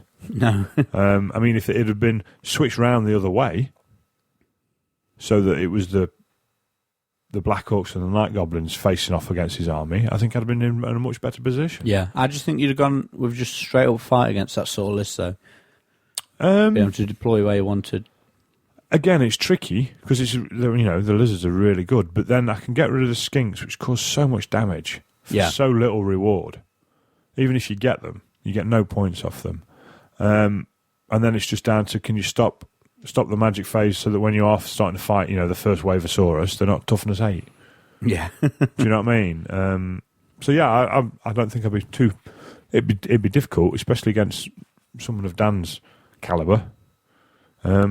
But no, the scenario sort of really put me on the back foot. But what can you do? Yeah, I'm not keen on that one. That one and Meets and Engagement I don't like. I like Watchtower and Blood and Glory. It's the first time it's affected the game so much. Yeah. Do you know what I mean? I've had it before where it's you could almost argue it's added to the game because you've had to think a bit more. Do you know what I mean? Because something's a bit out of the way. But never to that. No, okay, fair enough. Hey ho. Well, going into Game 5, I'm... Don't want to talk about Game 5. You don't want to talk about Game 5? I'll talk about mine then. You can go to your Game 6. Yep. Okay, so going into Game 5, I'm not giving him the pleasure. I'm looking... I'm quite chuffed because after losing my second game and then playing AD Mac Game 3, I was thinking I could have easily been on one win. And then I found out I was playing Bigs in the morning. I'm like, going into Game 4, the fact that I'd only lost one instead of I could have lost 3, you know what I mean? It's like I was quite chuffed. It's like, oh, home straight now. 2 more games, 2 more wins, and I'll be back up onto the top tables. It'll be fine. And then someone comes banding over to me, and I think it was Greg or someone. You're playing Silent Joe. I was like, who's Silent Joe? He's like, Joe with a hair. And he's like one of the Tunbridge Wells Massive. One of the Hydra boys. His name's Joe. He's ever such a nice lad. He's the one with the big hair. You won't have noticed him because he's silent, apparently, like a ninja. And no, I'd really not. And I found out he'd got scavered, so I was like, oh God, what's he? I hope to God he's got 2 abominations. I know what you mean now. Yeah. I hope he's got 2 abominations, because normally that's the wrong thing to be saying, but I'm happy with that because he's got no cannons then. It becomes a problem at 2,400 when you can you get 2 abominations and a cannon? Yeah, I don't like that so much. Don't like the cannons at all with my list. So he rocks up and he's got a Screaming Bell in Clan Rat unit, 2 more Clan Rat units, 2 Giant Rat units, 2 units of 40 or 50 slaves. Right, I'm going to butt in now. Yeah. This is the same Joe that Matt Howley played in Game 1, yeah? Yeah, and Gateway did Sears unit. Gateway the bell off and panicked everything else that was actually on the board. Yeah, everything. So Joe started his turn 1 with nothing on the board because it was the reserves Meets game. and Engagement. So everything that stayed off the board obviously couldn't panic. Yeah. And when it turned up, everything else was gone. Yeah. Matt Howley, star. Yeah. Gateway for the win. Gateway his army off. So I was obviously, this is Blood and Glory, so I'm thinking, if I blow my level 4 up, I'm in a lot of trouble. If his 13th spells all my spearmen off, I'm in a lot of trouble. And obviously you can't set up towards the edge neither. You've got to be 9 inches in from the edge. So my deployments with my 2 lines of spearmen deployed in a column facing the corners so I could march them 10 inches towards the sides. And he says, why have you set them up facing sideways in a line? And I was like, you'll see in a minute. And then it's like, okay, first go. Run, boys, into the corner. The Wizards actually went forward. They went to the 24-inch line to get some magic off. I wanted I wanted me spells at short range. So I wanted to get a few. I was being greedy. I want Burning Head basically on the first turn. I thought there's a weapons team there. Burning Head through that. He's got a panic test for the unit in front. What? Weapons teams don't cause panic, dude. Doesn't matter. There's 70 odd points. Ah, right. And Burning Head causes panic. Burning Head causes panic if you do a wound. Right. So do a wound on the unit in front, panic test, kill the weapons team, 70 odd points. Right, sorry, yeah. 80 points or something for rattling gun, isn't it now? I don't know. 65, 65, whatever, Yeah, it's points. Got you. His armour was all big blocks, and I thought if I kill an abomination, he'll probably get a Hydra, and then we're drawing. Yeah, so the one weapons team, and I win. Got you. So that was my thinking. So I went forward to try and get that. He made his look at Sir save, and then you get a look at certain weapons. To Fort Ward, is it? Fort Ward, yeah. And then I shot him with Life Taker, and he made his Fort Ward. Then I shot him next turn with Life Taker. In fact, I think he had it still alive at the end of the game, and I've been shooting it with Life Taker all game. One quick thing on weapons teams. Skaven players. Take Doom Flayers. What's wrong with you? Yeah, they're good, aren't they? God, yeah. Anyway, back to your story. Back to my story. Yeah. Cheers. So it baffles me. But I'd shot the abomination up. I got first turn, and my shades had all deployed like 23 inches away from it. So they all didn't move and shot it. Did a couple of wounds. Super mega death ball. That's it. The turbo fireball, and he scrolls that. I'm just like, fine, we'll have that next turn. So it's like, do I move all my shades? And then he ran the abomination straight at my shades and rolled 16 or something. It's like, okay, do I move all my shades, or do I leave them at short range and take the risk? And it's like, no, get them all out. So they all marched 10 inches back and shot it again from long range. And then the super mega death ball finished it off. So it's like, wicked, I'm up. One abomination died. The other one's on the other flank, just running into the back of slave units. I don't know why I put it over there. I think he's scared of the fire magic. And then the bell's just coming forward, 13th spell in anything in range. So, fuck off. What's in range? That, 13th spell. Oh, no, stop it. First turn, scroll to get rid of it. And then next turn, he kills a unit, and it's like, yeah, fine, whatever. So I just ran my Hydras at him. He cracks Code 1 to death, which I was quite disappointed in, because I thought I'd stop it, but he powered it through. And then my second Hydra, I put all my shooting into a giant rat unit, killed the Packmasters, and then moved the Hydra into position, so I knew he'd have to charge the Hydra. And that keeps me safe from the shooting and stuff for a turn. And then I put all the shooting the next turn into another giant rat unit to do the same, including breathing fire on him with a template to try and kill the final Packmasters. Didn't kill them all. I was cursing because he'd managed to slip away, and then he charged him in anyway, and I was like, okay, yeah, you can charge there. And I was like, that's what I wanted, because then the Hydra broke the unit and had a straight run onto the bell. The handlers alone killed the seer. toughness 4, so it's 5s to wound with a 4 at ward, and just the 6 attacks from the handlers killed the seer. Then the Hydra at the BSB. They're hitting on 4s as well, aren't they? The seer weapons go 4? 3. Hitting on 3 with hatred. I rolled well, and he rolled bad on his wards. Killed that. I thought everything into the seer. Yeah. So the Hydra end up attacking the BSB, then Thunderstorm. Then he puts a unit in the flank, and I break them. They were steadfast on an 8 without a reroll, but was it an 8? Might have been a 7 by the time I'd killed some. And then they ran off, and then it starts moving for his next turn. Then he's like, oh no, I've broke, because when the unit standard goes, when the unit flees, that was his fortitude gone. And I won. And I was like, but I don't get no points for killing that Grey Seer because the bell's still there. So, but yeah, that was that. And as it finished, I think I was up by, he'd got 230 off me, so it was a Hydra and a unit of Harpies, and I got 602. So it was just some bits. He had like 6 units decimated. Giant rats. There was 3 of them running at the back of the table. There was a unit of like 15 of them running as well. There's a clan rat unit and about 9 of them that were running. Just smashed to pieces, but I got no points for any of it. Good, isn't it? Yeah, it's crazy. Yeah. You need to get in there and you need to kill stuff. Yeah. Or you need to lull it in, shoot it to pieces, and hit it with a Hydra. Or you need to go to the tournaments where fleeing units can't, and half future points are back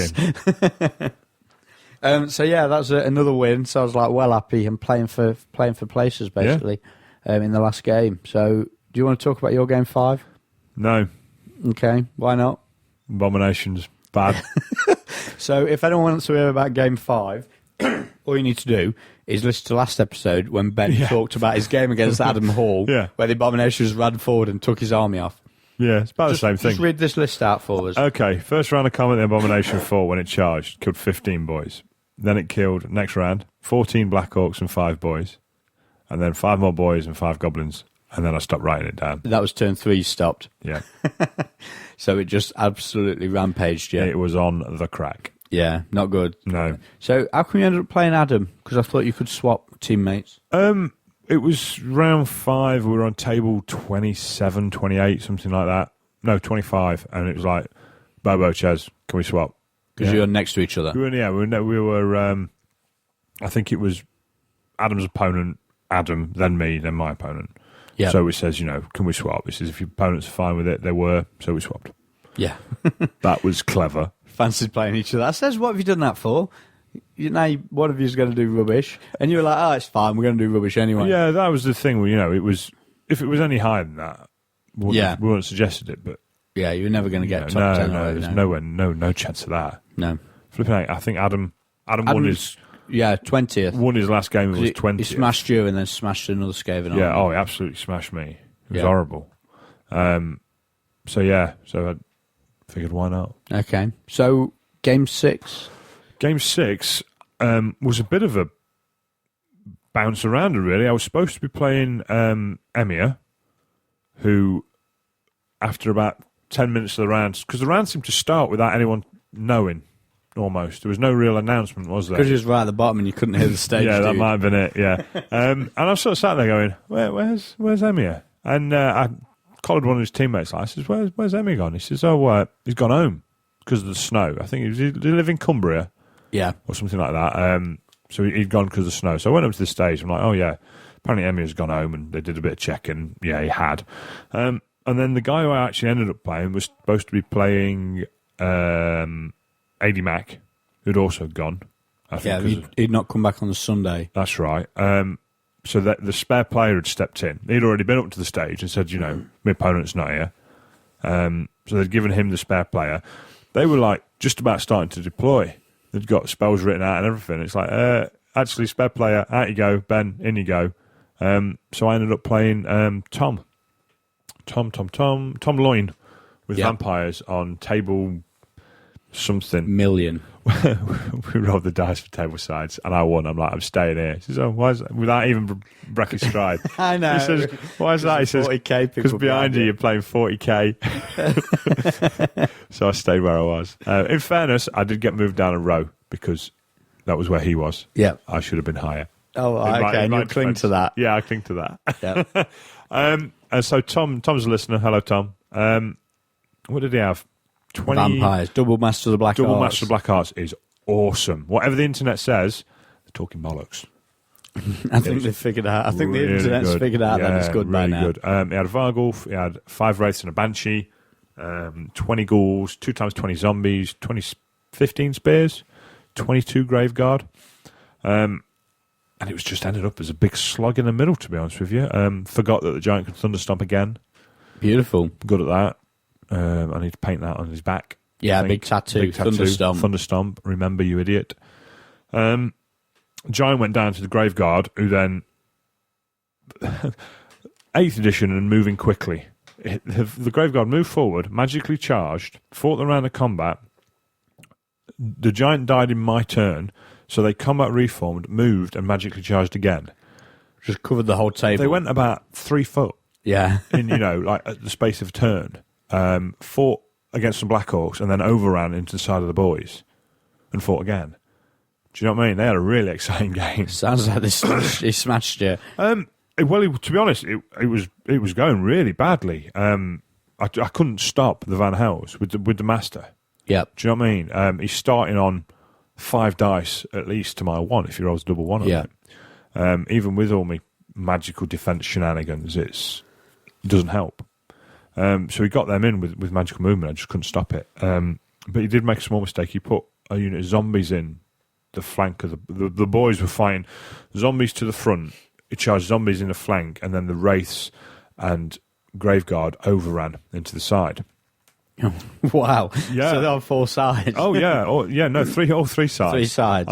But I was stubborn, Yeah. so I didn't go anywhere, which meant I could then put the pump wagon in the rear of the zombies And just kill a million. So I think I killed 12. I had 12 wounds. Tom got 9, so it was 3 wounds up. Plus I charged. Plus I had a rear. Plus I had 2 banners. Plus I had 3 ranks. Everything just crumbled. Oh, no. Just crumbled to bits. And then the boys carried on into the Lord's unit after he'd had rocks and doom divers chucked at it. Yeah. And yeah, so that was a good win to me in the end. Won by 800, but it was awfully close. Yeah, sounds it. Yeah. Well, you said you had a great game as well. Yeah. I came over Yeah. and you said you'd have Yeah, well, it was just, bottom tables, shove it forward, fight stuff, straight away. Yeah, it was really cool. Enjoyed it a lot. And Tom had got, he'd used the new Dark Eldar Mandrakes as wraiths. It looked good. It looked really good, yeah. And Are they plastic or metal? No, they're metal. But he'd used the plastic witches Yep. to make vampires out of. Oh, yeah. So they looked really like lithe and skinny, and he'd made cloaks out of green stuff on them. Very good. Yeah, really cool. I loved, the head that's just the flat dome. Yeah. I love that head. Yeah. Yeah, they look really good. I think there's a lot of potential there in them Dark Eldar kits. Yeah, they are nice kits, aren't they? Okay, so my game 6 was against Pete Scully, so second Dragon Slayer of the tournament, and Pete had just been on table 2. He just had a lizard off on table 2, and he'd come out on the worst end of it. I think from looking at it, the guy who eventually won the tournament had beat Pete, and he'd gone into Pete's Temple Guard with the world and smashed the Temple Guard up. And You need to. yeah, and he'd killed all the Temple Guard, but the Slan had held. But that was the points difference. Basically, they'd quite a high scoring game, but James was up by a Temple Guard unit, basically at 400 odd points, I think. So Pete played me. We were down on table 5 or something. So Pete had a life Slan in 16 Temple Guard, which I didn't think was much. 2 blocks of Saurus, one was 20 and one was 16 or 15. A Skink Priest, 2 units of Skirmishing Skinks, 2 units of Chameleon Skinks, a 2 Salamander and a 1 Salamander. I think that's about it. 5 Pterodons. And I'm thinking, you're shitting me. There's a big building in the middle of the board. I don't want the Temple Guard getting in the building. They're casting Dwellers anywhere within 24 inches of the building. So I did my normal, because it was pitch battle. So I did my normal, stick the chaff down, see what he reacts to. And it was like... Are you not bored of this by now? No, it's brilliant. So I stuck the chaff on the flanks, and Pete sort of followed my chaff with his chaff. I was quite happy about that, because then all his chaff, instead of being behind his Saurus blocks... Because your chaff beats his chaff. Exactly. Yeah. I put a unit of Shades. Once we deployed, he'd basically gone opposite the building with 2 Saurus and his Temple Guard, and then all his stuff around the sides. Pterodons at the back, and both the Salamander units were on my right. So opposite him, opposite his Salamanders, I'd got all my magic and my Pegasus. So he just went chasing them. Some Shades shooting out his Skinks and a Life Taker. On my left flank, it was like 3 units of Bowmen against his 1 Skink unit. And in the centre, it was just Harpies to try and keep the Temple Guard from getting into the building. And that was basically the plan. I kept around the edges, nuked him from long range with the fire magic, casting Flame Cage on the Temple Guard and him not moving through it, which amazed me. I thought he's going to move in it because he just needs to be in the building. It'll be so good. But he didn't. He just stayed. Did he have regrow? Yes. So what the big turning point of the game was, like turn 3, I charged... I'd moved a Hydra up within charge range of his Saurus, but he didn't take it because basically my Hydra was an inch away from a wood, or half an inch away from a wood. So he'd have charged me, and all his unit had been in the wood. He'd not been steadfast. Yeah. So I had a good chance of breaking him. So he didn't charge me, so I charged him, and he fled. I'm like, right, okay, you're going through the Temple Guard at safety. We'll charge you with the Harpies on my left flank, push you back through the Temple Guard. So, okay, it's still too far away from the Hydra, so we'll charge you with the Pegasus. This is why you're not bored of it. No, this is why I'm not bored of it. Charged him with the Pegasus, went back through the Temple Guard. Pete's like, fucking hell, what's going on? What's happening? I don't understand it. It's like, right, so now he's on the wrong side of the Temple Guard, so what can I get him back with? Have a quick measure. Them Shades, they're 20... they're like 16 inches away. they're within a possible 12 charge. Will charge there. He's got to flee back through. He ends up 16 away from the Pegasus. Pegasus rolls 7 on his charge distance, runs him down. Spot on. I'm up by about, that was a Skink Priest and Source unit. I'm up by a load. I can breathe this. The thing was, I was up by enough, so if he dwellers my level 4 off, it's still a game. But then after that, it was sort of, all his Skinks went down that turn, the Salamanders went down, the Pterodons, I'd deployed a unit of scouts in the open, in the middle of the board, so he could, if he wanted, he could bomb them on the turn 1. But he didn't go for it, because I was thinking he'll fly over, bomb him, I shoot him with 80 crossbows, and down they go. He didn't do it. What he did instead was wait until later and just bombed a unit of Harpies just to get them out of the way. And I got the Pterodons in the end. Eventually I got the lot. All that was left was the Slant and the Temple Guard, and I lost 2 units of Harpies, so it was Operation Curry Crescent, Circle of Doom. That's a bit rough, isn't it? And I was... On the last turn, he got so frustrated that he's like, forget it, I'm going to get some points. I'll dwell as the Hydra just to try and kill it. No point whatsoever doing this.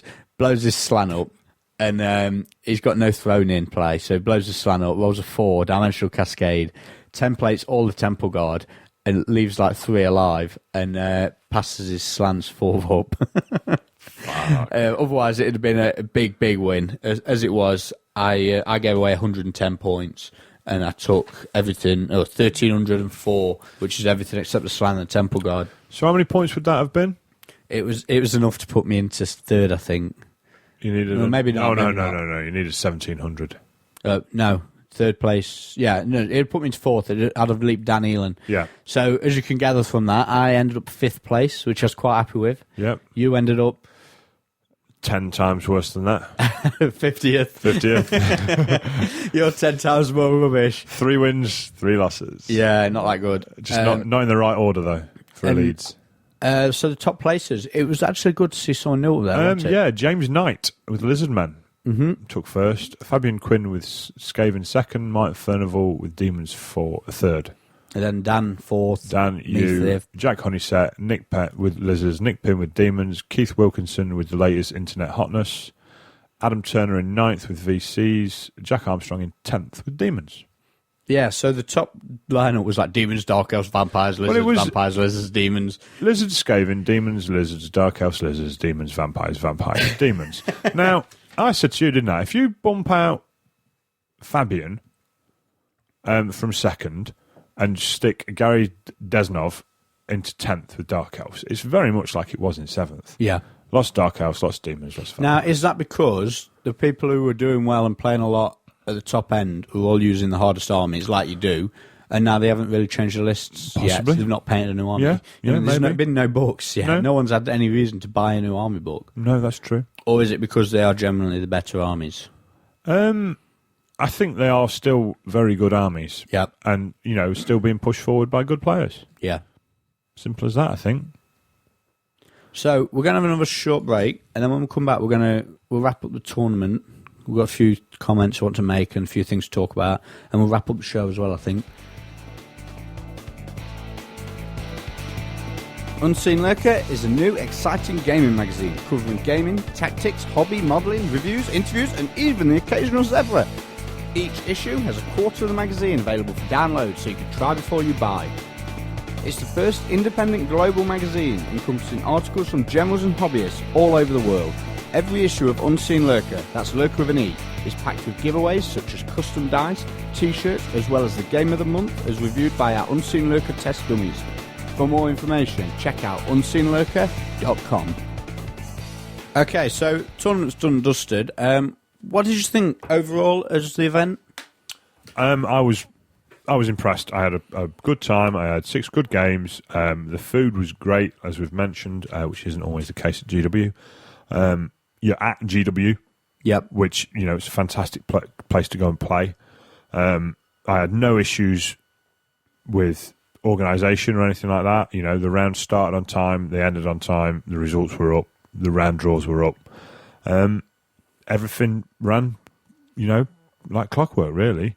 If there was only maybe one ever so tiny criticism, was there was only really Bobo and Ches doing rules, which was occasionally, you couldn't find them because they were off doing something else. With 100 players and only 2 sort of guys. But that's no real issue. No. So yeah, I had a great time. Thoroughly recommend it. Yeah, so did I. I mean, I really, really enjoyed it. Now, one of the things that I think made it such a good event was they got all the little bits, like just things like the results were up on the net on the Sunday night of the tournament. Yeah. Bobo was running a thread on the internet during the tournament to update other people. In the run up to the event, the forums or whatever, that you can get information about the event. It's all there. Everything you need to know, you can get easily and quickly. Yeah. Now, a lot of the other events, and my own events included, not been so successful because they're not. There's the small effort that makes the event better and makes people more want to go to that event. Yeah. It's like updated progress. I've just picked up the trophies. Here's a photo of them all. We've just finished the rules pack. Here's the amendments. We're having a discussion about the FAQ. Do you think it should be like this or like that? You know what I mean? Just the small bits. Constant updates. So people aren't spending 40-odd quid on a ticket and not hearing anything for 6 months. Yeah. They know that the money's being Also, as well, looked after, whatever. Splitting the threads, I think, is quite a good one. Because a lot of these tournaments, you can end up with a thread that's 5, 6, 7 pages long. And it can be quite difficult to find information sometimes. Yeah, I know what you mean. Do you know what I mean? Whereas here they've got, the results thread, etc., etc. So yeah, I was chuffed. I had a great time, and like I say, I think Bobo and Ches did a really good job. Yeah, well, like I was saying, there's loads of updates on the internet, including photos of everyone and stuff like that. So we'll have a quick rundown of all the places. We've already got 1, 2, and 3. You've heard them already, so congratulations to them. Best sports was Stephen Bell. Yep. He's using Beastman. Is that anything to do with getting best sports? Getting slapped about in 6 games? I don't know where he finished. But no, he looked quite chuffed. I know he jumped. I thought it was 75th. Rather unsporting of the way he jumped up and showed us the crack of his ass as he leapt on his feet to get his best sports award. So yeah, congrats to him. Painting awards, there was 2, wasn't there? There was Player's Choice and Judge's Choice. There's also a few nominations. So you yourself got a nomination. Yep. Wayne Kemp. Who else was up there? There was a nice dwarf army up there. Paul Scott's Warriors got nominated. Mark Wildman's Beasts. My Orcs, Wayne Skaven. There's Steve's Ogre Army. Yeah. And the winners were players. The players voted for Mark Wildman's Beastman, which I voted for that. I thought it was really nice. I didn't. Sorry, Mark. And the judges voted for Steve Phipps' Ogre Kingdoms. Which that's what I voted for. I thought they were really painted really well, but I thought, I don't know, they're a bit cold. Something didn't click for me. Yeah, I can see that. They were really nice. I did like them. So third best general, we've already said Martin Furnival, Demons of Chaos. Second best general, Fabian Quinn with Skaven. And best general overall, James Knight with Lizardmen. Now, they also do the overall best in show, or whatever they call it. Big Fish, is it? Yeah, and basically it's you take an average of how you performed compared to the average of your whole race. Yeah. And Fabian beat his average of his race by more than anyone else, so he won a big shiny helmet. Well, we got Skaven in 2nd and then Skaven in 20th. Yep. So yeah, it would make sense, wouldn't it? Yeah. So I mean, I picked up the Dark Elf best general. Yep. And there's I was 15, 16 of them, so I'm not going to list them all. Bearded fellow took the Orc and Goblin one. I forget his name. What did he say his name was? Bearded fellow. You says, I don't even know your name. Yeah. You can't be very good. With a smile. Bless him. No, it was Cy Harris. So yeah. Well done, We both played Cy over at Warlords GT, didn't we? Yes. I didn't. Yes, you did. Did you not? No. Oh, I thought you did as well. No. I played him. I played his Empire. Okay, so yeah, if you want to see the best general... you played his Empire on the table next to me. Oh, I thought you'd played him in another game. No. Oh, fair enough. I'll stand corrected. So, if you want to see the photos from the event and updates and results and things like that, check out the Warhammer forum. It's in the results thread. So, yeah, Unseen Lurker GT, done and dusted. I'm really, really looking forward to the next Lurker event because this was a good one. The last one was a good one. Yeah, I'll definitely go again. Okay, so... speaking of events, there's some others coming up and been run. So Teesside Tear Up was just this weekend, just gone. Apparently the results are up on the internet. How many players did they get in the end? Because they had terrible, terrible snow, didn't they? Yeah, so Warhammer was 22 players. Ooh. Dave Sweeting was first place, Pete Maxwell in second, James Esland in third. I don't know the armies because there's none been listed. Hang on, oh, scroll up. What the hell? Sib and Boney's Syndication. I don't know. Maybe one had to stand in for the other one another day. There's some photos of the event online as well. It looks like a good event. Was there only 10 players in Hordes and War Machine as well? Yeah. So it's not a very good turnout. In Blimey. the past, it's been quite Is good, that- but there was a hell of a lot of snow. Yeah, I was going to say, is that because of the snow? I really don't know. Okay, so Jesus. yeah, Teesside Tear Up if you want to see the results. The Well, trophies are nice, aren't they? prizes look great, yeah. You can check them out. And also, it looks like someone's made a nice Magic reference sheet, so we'll have to see if we can get hands on one of them as well. So Teesside Tear Up was a good event last time we went, wasn't it? That's good. Look, they've got little name tags Little and badges, stuff. Yeah. Warhammer or a War Machine for your player's badge. A nice big projector on the wall. Ticks all the boxes. It's just Yeah. it was a long way north for us, wasn't it? Especially with the fact that there was a one being run at GW. Yeah, that's Oh, it. look, they've got pictures of outside with the snow as well. There's too many events for. Let's shut the window so you concentrate. Well, I was looking at the photos. What? Too many events, you can't do them all, can No, you? not at all. No. Not at all. So it's a shame if To be honest as well, I'm not sure I'd have bothered going up if I'd have signed up for it anyway. What, after the snow? After the snow, I yeah. think you're right. Do you know what I mean? Because we'd have finished work Friday. And it was already on the ground. Yeah. Yeah. So I think I'd have been sacking it off anyhow. Yeah. Okay, so other upcoming events. Destruction Derby. If you're hearing this, it's on Saturday. Yeah. We've still got some tickets. Get some Yeah. last-minute tickets in if you fancy that. The Masters has been announced. We've got Warhammer and 40k side events. So Yes. if you're going to the Masters, Bring your mate. bring your mate, or if you've got mates going to the Masters, tag along with them. There's going to be side events on. That should be a good laugh. Check them out. The next big one's Sheffield Slaughter, other than that, isn't it? Yeah, it is, isn't it? Because Christmas is... Winter Incursion in 2 weeks. Yeah, but that's sold out. Yes. Yeah. Very much sold out, I believe. Is Sheffield sold out as well? I think they're taking paid reserves. I Okay. don't even think Incursion are doing that, are they? Oh, I don't know. So, yeah, big events. The next one for a while probably will be the Unseen Lurker one in February. Yeah. The Midlands Open tickets are on sale now. And 7 months in advance. yeah, and also the Crucible of Lost Souls, which is Yeah. an independent 3 heats and final grand tournament. Yeah.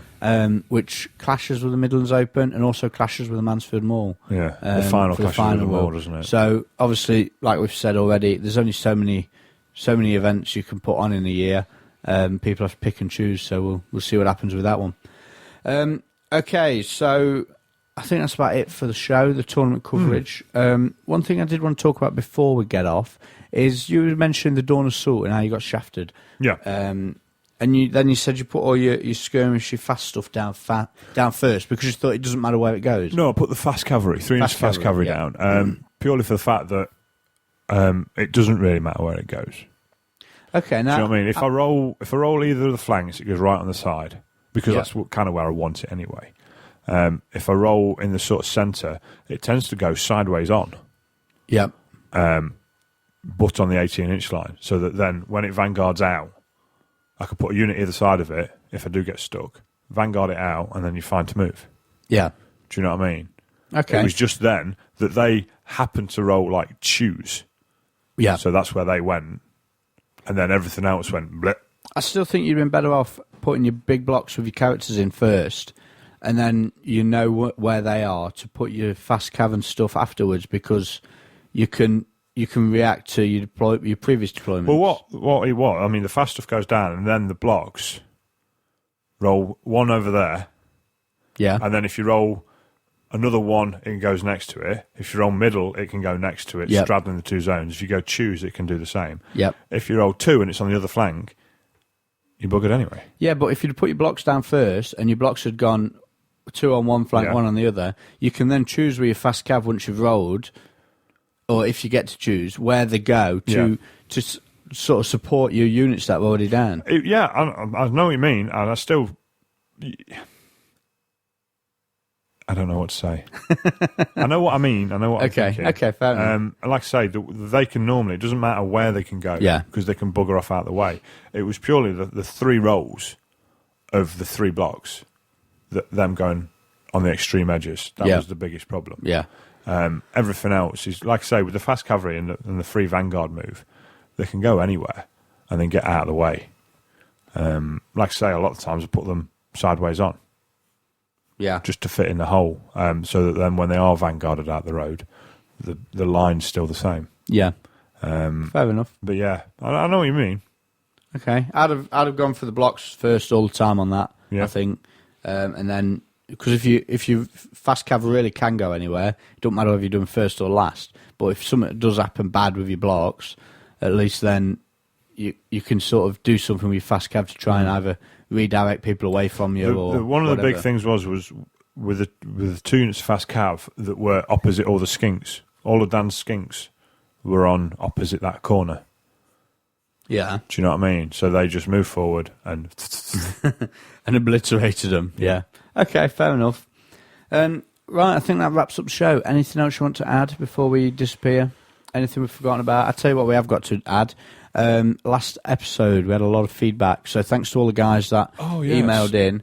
Now, one of the big things people were saying was, first off, Simple Green is not the same as Nitromorphs. no, apparently a chemical level very, very different. Yeah, so don't go drinking your Nitromorphs because No. it will kill you. Yes. Simple Green will probably just make you a little bit ill. So the biggest thing was there's like things like Dettol and Fairy Liquid Spray and things like that can Take paint off plastic and resin models. yeah. So I'm just looking down for some of my emails. Okay, so we've got one on plastic glue. Ambroid Pro Weld is apparently a top quality plastic glue which glues it solid in under 10 seconds. Yes. That was one that came in. That was from a guy called Chris. I'm just looking for some more. Andrew Forrest says he's been using Dettol. It says it's nasty brown stuff that smells like ass. But just leave the models in it for about 24 hours, and it eats away all the paint, and you can just scrub it off after that. So Dettol, you know what I mean? There's loads. There was Again, a couple of emails wasn't there, regarding some certain cleaning products. I've got four separate people here: Andrew Forrest, Paul Baldwin, Andrew G. 4 or 5 different people all saying Dettol for plastic stripping. And a guy here called Ewan saying he chewed up a pair of Games Workshop cutters cutting paper clips, and you could just file them straight again if you need to. Oh no, sorry. He says he filed them straight, but they were never the same. No. So he has a pair of heavy-duty ones. I've never had that with paper clips. I replied to that guy, and paper clips have always been fine. Pins, if you're cutting pins, that ruins them. Yep. Another one, Nick Dingle says household disinfectant, and he's given us a link to Sainsbury's. Let's see what comes up. Oh, it's not. The link's broken. And yeah, there's lots of different options for your stripping, but Dettol seems to be the way to go. 24 hours in Dettol, take your paint off your plastic models.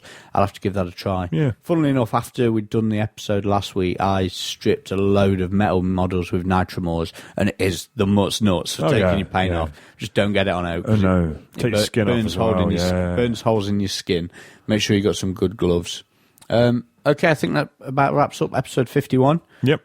Next episode, we're going to have hopefully Winter Incursion coverage and Destruction Derby coverage. Yes. And we've also, hopefully, we might have a special guest on the show who's booked in, but we'll have to see how the weather and the circumstances come before that one gets confirmed. Okay. Okay, we'll see you next time in a couple of weeks. See you later, chaps.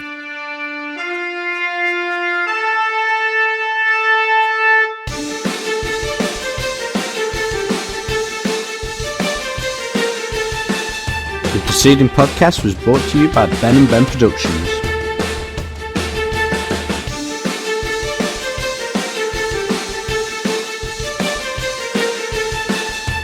If you actually enjoyed the show and feel the need to tell other people about it, you can leave a positive review on iTunes.